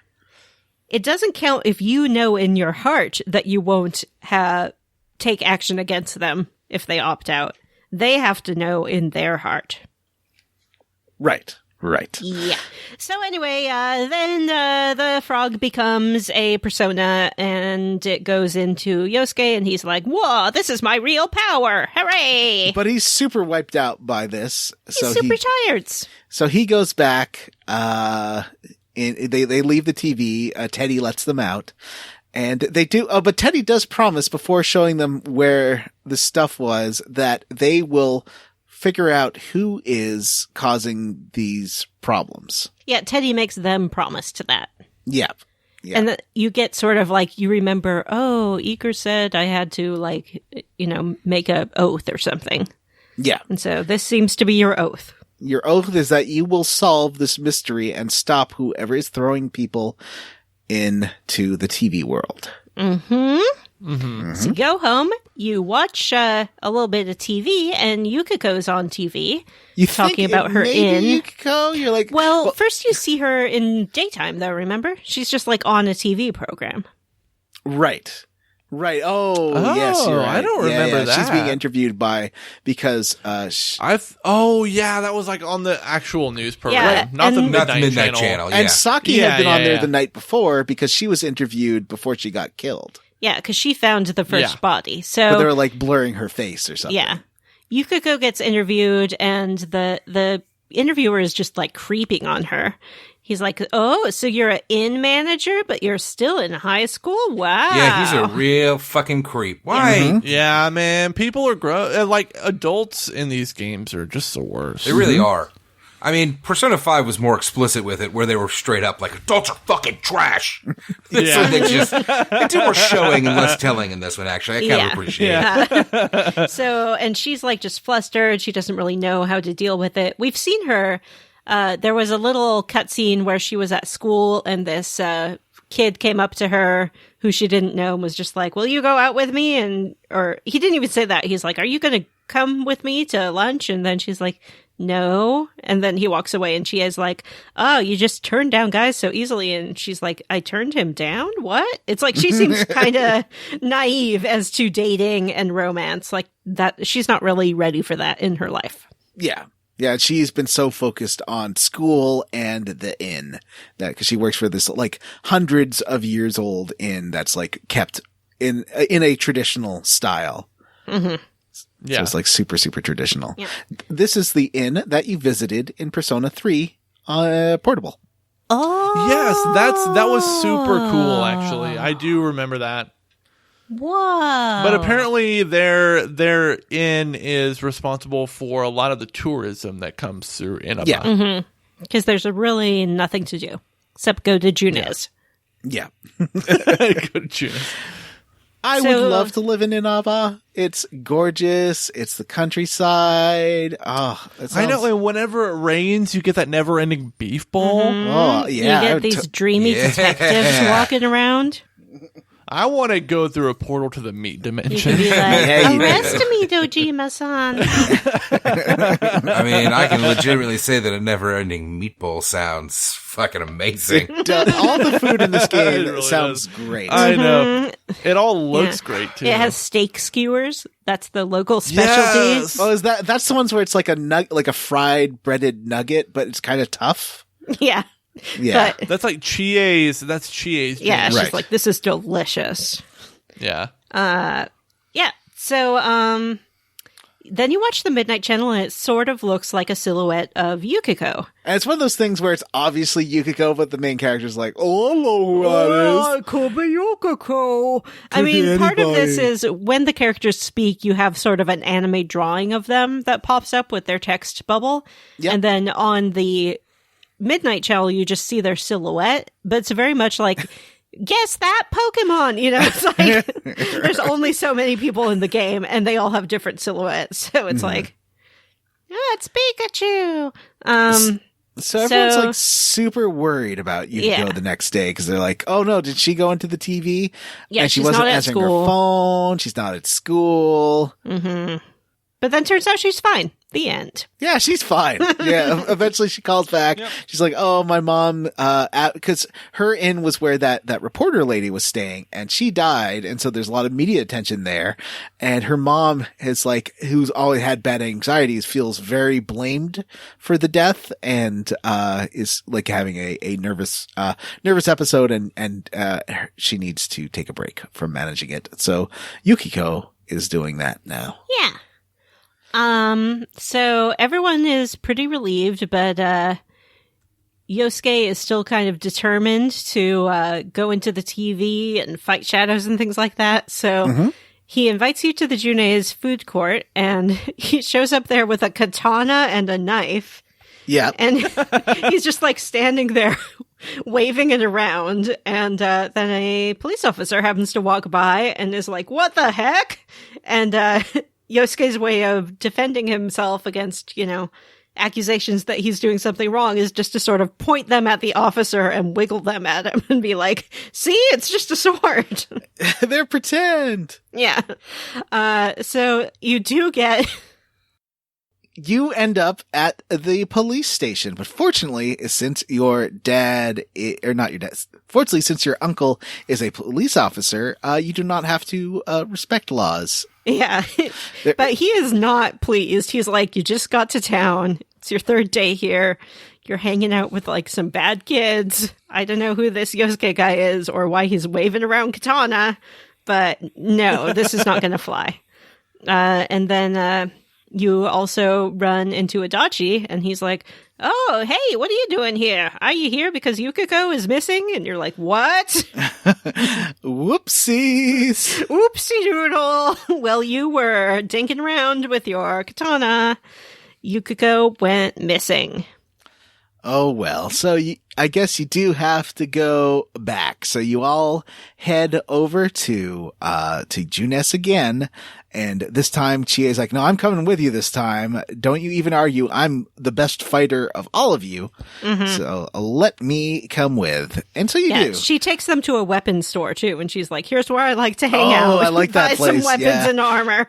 The guy's like, oh, what do you kids need with these? Oh, it doesn't matter. You're fine. And the guy is sort of like there used to be in shopping malls way back in the day, like replica sword shops and things like that. Oh, well, we still have those here. That's sort of what this is. Like, it's not like people are doing sword battles normally. So he's more of an artisan. Right, but he's got like a forge and everything there. Yeah, he's making real weapons, but they're for display purposes only. Yeah. So you pick up a couple of those again, but this time you like hide it in Chie's gym bag or something. Well, no, they say let's go in our school uniforms because we can hide them under those. Right, that's right. So you do head out there, and you. But weren't they wearing like a sport coat and slacks anyway? Yep. Yeah, I don't know why they think the school uniform is better, but they do. I don't know. So they bring it over. They bring some weapons over, and I'll say Chie's weapons are just shoes. Yeah. So well, she I mean, she has super legs. Yeah. She does. She's really good at kicking. Yeah, she loves to kick. One thing I love, Chie's like follow-up attack is kicking enemies out of the It's great. video game. Galactic punt. It's fantastic. So, Chie joins you this time, but when she gets there, you all head to, this new area, cause they're like, oh, did someone get dragged in? And then Teddy's like, I don't know what you're talking about. I don't know what this people or cameras are. Oh, but you don't know. That's next time. Sorry. But he's like, yeah, someone did come in. But you ask him more questions and he gets really confused, but he has a sniffer. Mm-hmm. He uses his little sniffy nose to sniff out the fact that someone is in there. Yep. And you head over to this area, which turns out to be this beautiful castle. Mm-hmm. Sometime before we went here, there was a clearer cutscene on TV. I thought that was this. Yeah, I feel like I'm missing a day. Yeah, something happens where we see a clear cutscene of Yukiko on TV, and she is dressed up like a sort of cartoon princess. Right. No, in she's front dressed of a in like castle. Is it? No, she's dressed in like a traditional like kimono stuff. Heck no, she's in a puffy pink princess dress. Yeah, she's got her nethers. Like she talks about her frilly underthings, and you see her breasts. Yeah, she's like, I have my thrilly underthings on, and she sort of presses her palm against her crotch, and yep. She's and like shows happens. Her. She's like, and my breasts are just pouring out of this thing, and it shows her. This does not happen. Yeah. You are full of shit. No, Jim. No, it definitely does. It does happen. Yukiko? Yep. Yeah, it does. And she's like, and I'm gonna find my Prince Charming, and it's sort of like in her interview, the guy was creeping on her, but she, still kind of feels like a child, so she's sort of in this childish fantasy of sexuality, I would say. It's really the Annie doesn't understand Christmas kind of attitude. Yeah. So You get to this castle where she's at. Chie just zooms right in there.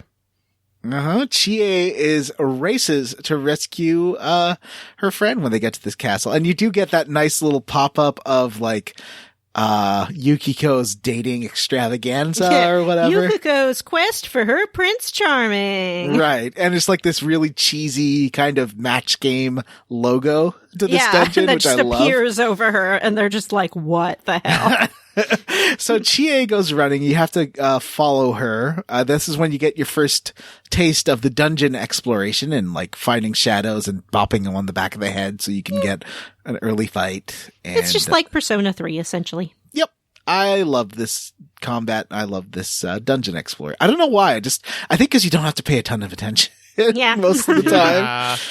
It's super easy to just cruise through some dungeons. I mean, it's just mostly about learning each enemy's weakness and then exploiting it. Well, you don't have to. I would say no, because then you run out of SP too fast if you want to do it quickly. At least on the harder. You kind of have to balance, like, it's there, and for hard enemies, you should be leaning on the elemental attacks. But for easier ones, opt for either your regular attacks or the HP ones, because HP attacks use less SP in the long run, because it's easier they use your hit points instead of your spirit points. But you and can healing just it set is it more to, like, all attack. Yeah. Well, no. Wait, what? Yeah, you can do like the rush attack. You just hit the triangle button and they just fight for you. Yeah, you can do that too. Yeah. I wouldn't do that all the time if they're too tricky, but it kind of depends. Oh yeah, this game starts off with all of the NPCs like controlling themselves, which I find so weird about Persona games. I always have to turn that off. I like yeah, it. me too. I always go to direct 5 commands. never does that, right? I don't remember. I feel like it has like a version of it. Interesting. I agree. Huh. In fact, I think it has the exact same thing. Okay. Well, It might I be, haven't- yeah. It's been a couple of years since I started that game, so I could. I'm sure we'll get corrected. Everybody turn your Twitter notifications on. Oh boy. So she rushes in and, she finds this, what looks like this dark, Yukiko there, and is basically saying like, ugh, Chie's, I'm nothing. I need Chie, my prince, to rescue me. And by my prince, I mean Chie, because Chie is my strong protector, and they know I'm too dumb to do anything. And then Chie's shadow self appears, and Chie's like, heh heh heh, everyone thinks Yukiko is so pretty and so great, but she needs me, and I just get the heck off on it. I love how helpless she is. Heh heh heh. She dumb baby, I strong knight. Yeah, and then Chie is like, no, that's not true. You're not me. And that's the magic wording. And this time, Yosuke's, he's picked up on it pretty fast that you shouldn't be saying that. So he's like, hey, nope, don't. Yeah, don't say it. But she does. And then her shadow self appears. It's super cool. It's like this woman, dominatrix woman who's like Except for the riding hood. on. Yeah, that's true.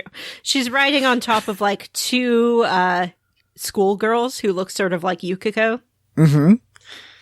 You have written here that she's wearing a clan hood. I'm not sure that I would agree with that assessment. It's yellow, but it's like that. It's that pointy old timey hood that is now currently associated with the clan. Yeah. So I it's- don't know what its association is in Japan, though. Yeah. So yeah. But that's like the only design element I'm like about is the hood, because otherwise it's such a cool design. She's got like a whip and she's riding on this chariot of stacked children. It's pretty great. So you do have to fight this shadow version of Chie. Not the easiest fight. I was kind of surprised. Like the first real boss fight of the game, or maybe second real boss fight of the game, and it's second real boss fight of the game. Yeah, and it gets pretty. It's a trickier one. Like you'll have to use some healing meds because you don't have access to Dia yet, unless you've already chosen to directly control Yosuke. Vanessa has sent the group a picture of Shadow Chie, I guess, but it tastefully has the top of the hood cropped out. So I don't know what this is supposed to prove. Wow, I don't remember this at all. Did you play this, Jim? Yeah, I've played it. This is my second playthrough. But when did you play it? Was it a few months ago? Like last week. I do like that there's a happy face drawn on her hood. Mm-hmm. I don't know if that's from the art. No, it's there in the or if game. that was added. Yeah. Okay. Yeah, for sure. Like the one thing that's really cool with the PC version is how high res all the game assets are, and there's so much. I'll talk about it more in the end, but it looks amazing. Like all this detail on those. They didn't redo anything. It was like this on the PS2 version, and it looks so good. Like the stuff like the happy face. all the screenshots that I've seen of the re-release of that game on Steam look incredible. It's if you want to play it, I would recommend it's like $15. I'm not going to do it. I've played it so many times. Not I'm saying to Jim. So yeah, I like the design of this boss. You defeat it. Again, it turns into a persona. It goes into Chie, but she has a headache. She's super tired. So you do go home. Mm-hmm. You get a scolding from your hot uncle. He's he's real uncomfortable with the friends you're making here. Yeah. He's like, Adachi told me that you were arrested for sorting, and well, he was there. Cool. No, he was there. Yeah, Dojima was there. Oh, that's right. But he's like, not into this. You're making bad friends.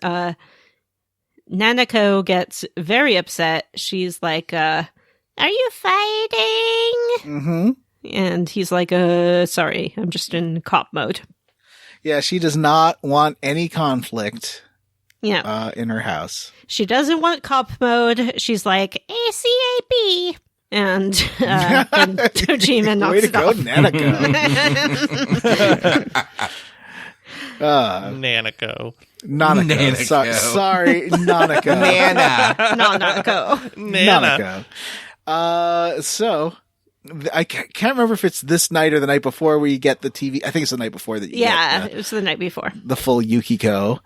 Mm-hmm. I love that you fucking dorks can't pronounce these people's names. So did Titus show up at the end of Final Fantasy X too, or what happened there? Yeah, he does show up. If you do like, you have to press He's X. making fun of you, John. I was making fun of myself. No. So last chunk really is that there is you finally do like your full on dungeon assault. You go to Yukiko's castle. As you go up each floor, she keeps she's kind of like BioShocking you via loudspeaker, talking about her prince coming, and you hear her voice. And she's like, "You're all princes, You. Yep, especially Chie." Yeah. I really like this weird subversion of gender roles that she Yeah. that And she she is like, "I'm a prince," and she's like, "Of course you are. You always protect me." But she sort of starts to slip that what she really wants is a prince to take her away. Like she wants escapism. She wants to get out of running the inn and this kind of role that she's been cast in. Right. She needs like someone to like shoulder her stuff. Yeah. And you do hear her talking about the reporter the other day, and like kind of, and this is in her like echoey shadow voice. She's like, "Oh, look at you. You're so hot and you're 16 and I want to bang you. Ugh, why are guys such scum?" Mm-hmm. Yeah. So she, and I find this very relatable, actually. I remember being 14 years old and in braces and having men say inappropriate things to me. Yeah. And it happens. It's gross. And I'm here for the kind of queer, like tentative queer romance between Yukiko and Chie. I think that's interesting. Yeah. Mm-hmm. And there's a floor where you have to loop back on it. It's irritating. Mm-hmm. There's a night boss, mm-hmm. which is a common persona enemy, the knight on horseback, but is still a good metaphor for what she's looking for, like the protector. Yep. Or what she feels she needs to take her away from the life she doesn't want to lead. I don't know. The life she doesn't want to live. Yes, exactly. lead or live. Both work. Finally, you make your way up to the top floor. This took me 2 days. I know Vanessa did it in about one. Mm-hmm. And up at the top, Shadow Yukiko is there, and she's real mad. She's mad about the life she's in. She doesn't think these princes will save her. Mm-hmm. But then this is when other Yukiko's here. It's like, well, stop saying those awful things. Mm-hmm. You're I not don't think me. that. You're not me. Yeah. Her shadow is also super cool. It's a big bird with a heart on the chest and like a golden cage. Yep, which represents her gilded life as in the inn, trapped by it. Mm-hmm. 'Cause she is sort of a princess in that she's an heiress to this dynasty. Mm-hmm. And so yeah, you do fight this weird bird Yukiko, and I love it. This boss fight's a lot of fun because about 2/3 of the way through, about halfway through, she summons a prince to save her. And the guy does initially starts doing that, but as soon as you get him about halfway health-wise, he runs away and she gets real bummed out. Yeah. And she tries to summon him again, and then the text just says, "The prince won't come." Yeah. And she's like, "No."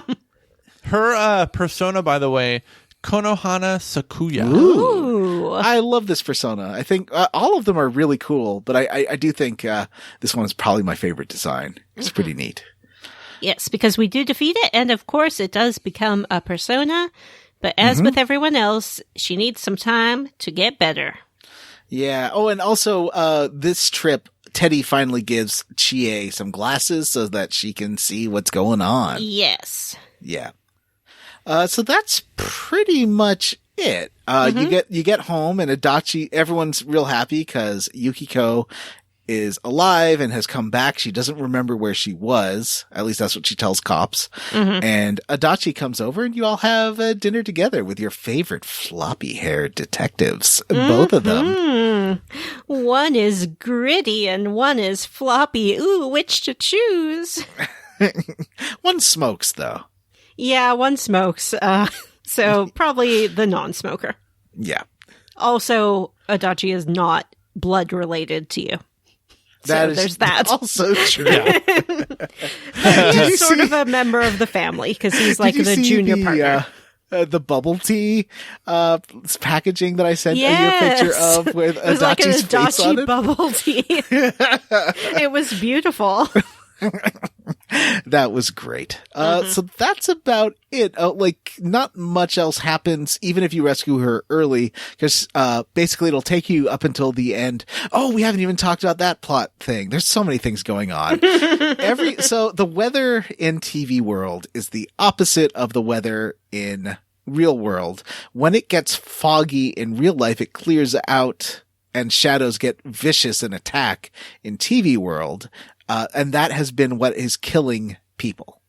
Yes, so they appear on foggy days in our world because it clears in TV world and then they die. That's the theory anyway. The assumption is that somebody's throwing them in there. Right. Yeah, in order to kill them. Yes. And Yukiko, that's why it was so pressing to rescue Yukiko, because you realize that if you don't, she's probably going to end up dead like Saki and the other lady. But you do Yamano. have a set amount of time to rescue them. You don't have to do it all in like subsequent days. You have until the next foggy day, which is usually indicated by the weather report. Yeah, you get Seems the to be weather. about once a month or so. Yeah, you get a lot of time to finish it. And the game is a lot nicer than Persona 3 about healing, because you'll get, there's a character that can heal you that you can get later on and restore your SP. Folks, Yeah. costs so much. So expensive. But I think if you work on the social link with the fox, it gets cheaper, but I haven't even got the fox yet, so. Yeah, it gives you discounts when you rank up. Foxy, Foxy! So that, by the end, I think you can pretty much do a dungeon as long as you want, because you can come back. John, this episode has gone so long already. Maybe we should talk about social life next time. Okay. What do Yeah. you think? We can break that in next It's a time. long boy. It's a long It boy. is a We long barely even boy. got to talk about Nanako and her nightmare existence. Yep. We'll definitely pick up more Nanako talk next time. I feel like these Persona episodes require a little bit more planning, where we need to beforehand maybe our usual is maybe 15 minutes before we record, we decide if we want to focus on something. Now we might want to give it a little. Yeah, because I totally thought. forgot about the weather thing, and that is a big part of this game. Yeah. Do you Yeah. remember when we did Persona 3, we each talked about a different social link each Right. time? Yes. I do remember And that. I think that worked pretty well. yeah. Okay. I think so. The problem is that two of us have the memory of goldfish. And I don't know if you realized this tonight, but it's got something to do with that thing that Jim keeps holding up to his face. Jim is eating forget his things. extra birthday cake, shall we say, because his birthday was a couple Yeah. days ago. Oh, wow. Tell Kaylee happy birthday for me, Jim. Well, Yeah, happy birthday, Kaylee. Happy birthday, Kaylee. And today is Matt's brother's birthday, so he has also had a lot of birthday cake. It's true. It's true. So, when you eat a lot of cake, your little tum-tum gets so full and you sort of have the initial sugar rush and then you crash. Exactly. That is what has happened to our Anyway, boys the here. point was, I believe that two of us have trash memories and are going to have a hard time recalling some of these details. Yes. It's going to be like Can we- Vanessa and John are like, let me tell you everything that happened with Yumi. And Matt and Jim are going to be like, I think that we went to like Yeah, the who's river. Yumi? There is a Wait, dog. can we Which one am I sleeping with? can we all just pick one or two social links now so I know what to No, remember? let's pick it and then talk. Let's talk about it and yeah, then we'll have some time. We Yeah, have time just- to talk just about before the send next it- episode. Okay. Send it in It's a the little thing. early. Okay. It's We don't, midnight. I guess we don't have No. to do it now. It's midnight here. This is so- about the time I should be wrapping up PUBG. Yeah, we can do it One later. of the best things about this, no bullshit mini games so far. Yeah. Yep. I'm pretty psyched about Unless- that. Oh. Unless you count the SOS system. Oh, I have been using that on PC. It's been because you just get bonuses and it gives you like some SP back most of the time. So Yeah, you can essentially hit the button and you're like, help me. And then messages will pop up from other people who are playing the game and they're like, help me. And you tap it and they get a little bit of hit points and spirit points. Doesn't cost you anything. It's just a way to play with other people. yeah, I like it. I think it's fun. I like it because it gives you little messages like, Goal 42XX says hang in there. Exactly. So where are we playing to next week? Next week we're playing to the end of Kanji's Castle. I don't know what day that is. Vanessa? I did have something that told us exactly what days it would be. I think it's early June. Yeah, hold S. on. Early every day is great at your Junes. Give me 1 second and I can pull it up. I'm so tired now. It's okay. Yes, it would be June 4th. That's what I was going to say. I was going to say June 4th. 4th. That's the end of the next chunker. Yeah. I'm already done. Look at me. Me too. Ooh, not Look me. at me. job. Ooh. Vanessa's like, I've already played through this whole Yeah, series. I am on my second go through of Kanji's Castle right now. But I did download Persona 5 Royale so I can get my Persona Nice. fix through a different game. Ooh. Ooh.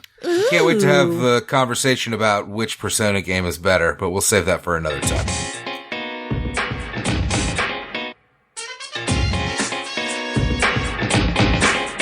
We are living our lives.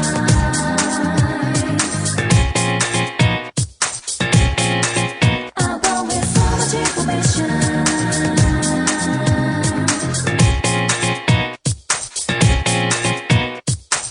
Come on, let go every moment. Don't you know you let it on a junk for them? Try to put the gold double cooking on a go, but I know you hang. I've been cuisine. Hey, Jim. Yeah. What are you squarely against? Ooh. Matthew saying Persona 5 is better. That's true. But you know what? I can't think of a thing I'm squarely against for this part of this game. You can be roundly for something. I'm going to say I'm roundly for just the way this game controls. And all the environments, even when you're inside of a building, like you're running around Dojima's house, this game just feels like it feels good to glide your character through these environments in a way it's weirdly gratifying. And I like it. I enjoy just like moving my character around. That's what I'm roundly Yeah, for. that's great. That's like the basic of video game. I know. Do you like this it to game just move does your it so character well. around? This game nails it. Except for when occasionally you like swing for the back of the monster's neck Yeah, and that's somehow all hit a its little face. fiddly. Or it Yeah. slips under your sword and gets you in the back somehow, and you're Yeah. like, what? You know, that really doesn't have anything to do with what I was talking about. Oh, okay. Wow. No. Vanessa, what are you squarely against? I am roundly for Dojima and Adachi.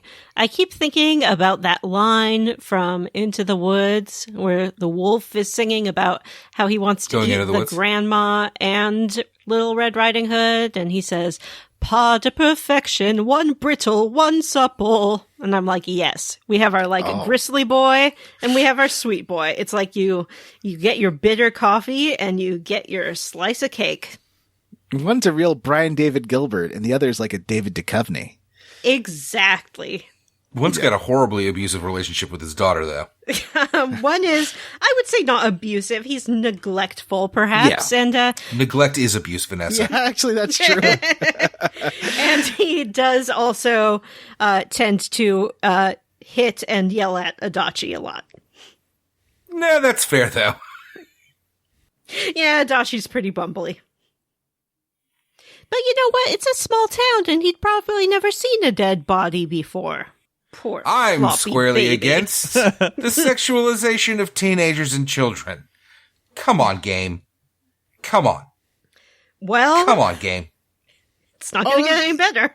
Yeah, like Yukiko, because you invite Yukiko out for some meat, like a meat bowl at the Juness, and she's like, "Oh, I can't eat like that because I'll get fat."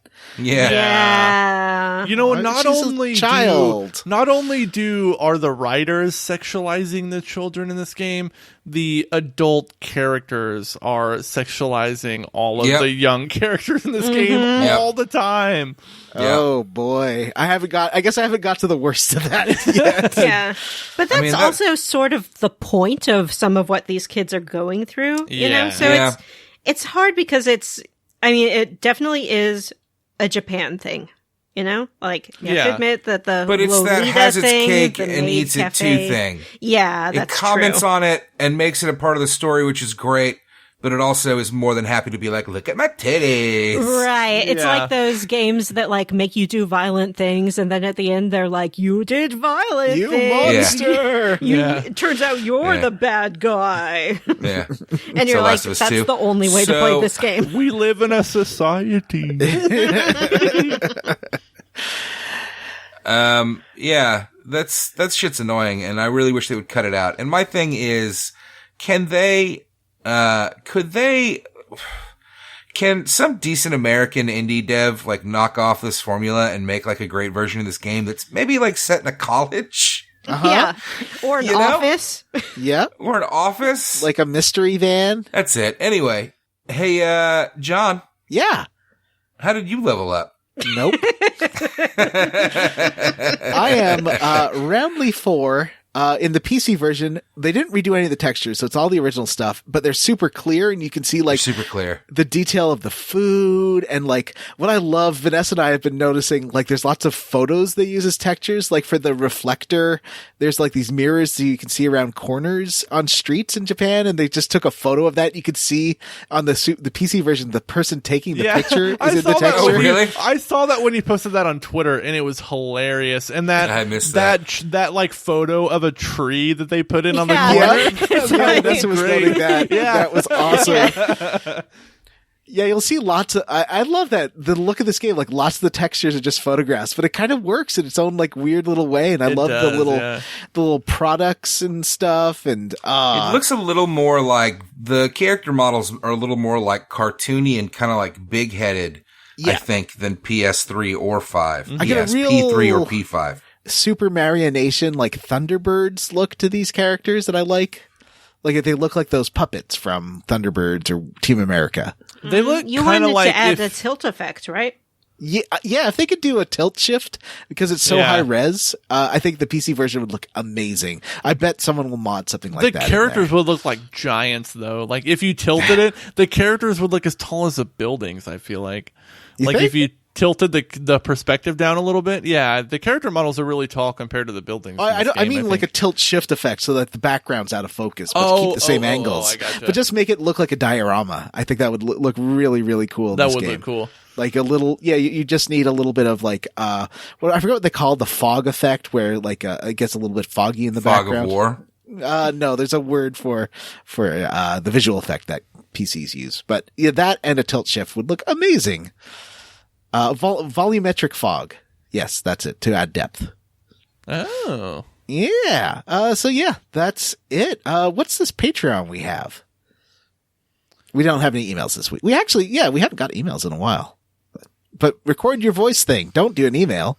Send us your voice thing. Send it to squarerootspodcast@gmail.com. You can link us to your Google Drive or whatever. But what's our Patreon? Well, we have what's called a Patreon, and what this Patreon enables us to do is with a certain monetary donation, we can provide you in return with other entertainment benefits. Like for $3, you'll get access to our bonus episodes that include Square Roots Levels Up, instant classics, and Square Roots Versus. For $5, you'll get all of those episodes plus the ability to vote on potential mainline Square Roots games. Which, by the way, the series we just finished up, if I'm not mistaken, Final Fantasy X-2, that was a Patreon vote, right? You're not mistaken. So if you're a frugal, power-hungry monster, choose the $5 tier, because you can potentially tell us what to do. Yeah. So if all that sounds amazing, which it does, obviously, you can sign up for the Patreon at patreon.com/SquareRootsPodcast. What else do they get? And at the end of every episode, we always read the names of all of our patrons. That's another bonus. So I will actually start us this week.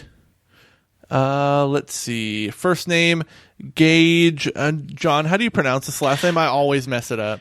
Lacerite. That's not how you pronounce it. Lacerite. Gage Lacerite. Grayson, Ryan Miller, Alexander Jokic, Ron, Huxley Iguana, Persona, Citrus C, Knopford, George Brady. I hit a god in the face with a folding chair and I liked it. Miguel Torres, Isaac Wright, Cake Ninja, What Can I Do for Nuge, Stu Skeel, Cameron Shoei, Joseph, Tyler Penny, Jared Collins, David Green, Vanessa's mom, Ari Corpivara, Wonder Swan, Chris Ryan, Ashley T, Jake Dickerson, Nathan Poirot, Sam Harrison, Chris Wilder, and Ethan G. Pearson. We'd also like to thank Robert T, Mostly Rational Person, Robert J. Defendi, Mary Queen of Scoffs, Matt Jorgensen, Armin Hammer, Metal Gear Solid 1 in 2021, Amanda Douglas, Beaglesaurus Needs Your Help to Stop the Terror. That is Eric Garby, Oh, no. Andrew, Robert M. Pullum, Justin Ham, Benjamin Avner, Andrew Leinart, Andre Rivera, Adam Zimmerman, Scrumpy Baggins, PJ Ends, Tracy, Matthew Newlin, Aaron Little, Devin Sloan, Zachary Fire Ant Harbison, Sergeant Spaghetti, Captain Awesome, Jameson, Cyril the Wolf, Kevin Walter, T. Bumpkins, Watching the Wind, Megan Sullivan, Ross Hartley, Still Just Cow, Kedekai, As God Made Her. Teddy's persona is 100% Winnie the Pooh. Change my mind. I haven't seen it yet. Resty Kamada, Vanessa's fourth mom, Chief Hazard Bill G. Bailey, Rising Hopper, Galendo, Sean, Eunice's mom, Reddit is Harold Lauder, Andy Smith, Andy M, Christian Go, Larl of the Clarl. Why do you keep putting that in my section? You know I can't say it. Cowman Mosser, Wedge-kun, Wedge-kun. Michael Jarman, Let Yuna Sing, Tracy Tanoff, Paul Bursch, Kenny Sloth, Florian Jonas Kramer, Stephen Paget, Chris Penyak, the Phantom Scofflaws of the Opera, Ward Childress, Brady A. Berman, Sean Gonzalez. Teddy is a garbage monster, only good for nightmares. Oh, no. Sling Thing Ping Agreed. Ringy Dingy, Alex Bearpun Dillard, Matthew Casterline, Jonathan Smith, Randy Pierce, Hexagon. I am so happy to see all of these persona names in here. It's so much fun. Bobby Midkiff 2, Golden. I love it. Hudson Roth, Christopher Heinous. Jordan McNeil. Not another scripted Nature Scrooge. Patrick W. Bears, Brian Pitt, Saving Sid, Tom. Every day's great at your square roots. Jonathan Ellsworth, All Alona in the Time of Corona. Bree Girth, William Westgard. DJ Ethro, Sean Walsh, Aaron Bachman, Mr. Mallard, James Hostetler, Race Jenkins, Akupo Coffee, That One Guy, The Pen Was Mighty Indeed, Grey Code, Samu Mitchell, Ben Davis, Grandma's Sexy Boy Toy is You Make Sulk Sad. OMG, what is this game? That works for this one too. Joshua Bennett, Andy Quasset, Dr. Fine, Say Everyone's Name, Andy Best, Michael Crawford, and Justin Rash. All right, everybody, that's it for this episode of Square Roots. If you'd like an email read on the air, you can email us at squarerootspodcast@gmail.com. Come see us at our Facebook group, the Square Roots Podcast Group for smart, cool, very attractive people, or tweet at us. We are at Square Roots Pod. Please rate, review, and subscribe on iTunes or wherever you listen to podcasts. All right, well, everybody, that's it for this week. For Square Roots, I am Jim Banks. I'm Matthew Van Zant. I am Johnny Brandon. And I'm Vanessa.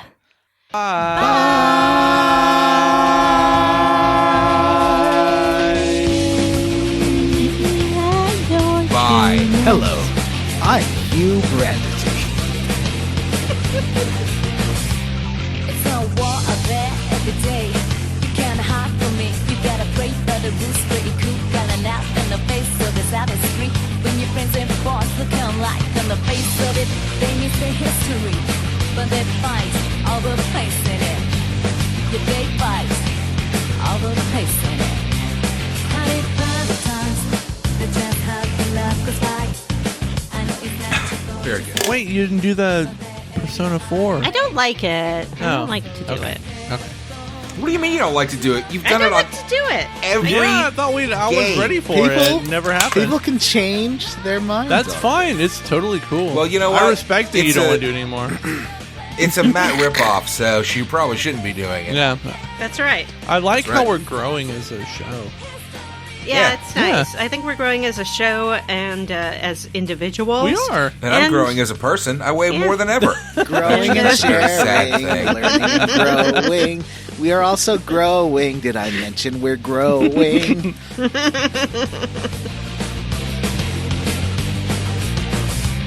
It's a war out there every day.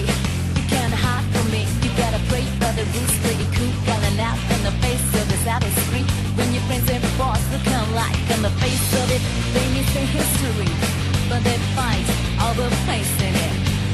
Yeah, they fight all the place in it. Honey, by the times, they just have the love goes by. I know it's not supposed to say. Can I tell you? I think I'll probably have to edit this out. As a fun fact about the soundtrack. Yeah. So when and I just started dating, and we were living with my friend Tina and her boyfriend, and we wanted some privacy sound-wise, we always put on the Persona 4 soundtrack. So that's what I associate it with. I see. And your friend Tina associates it with John Bangin. Exactly. Fun fact.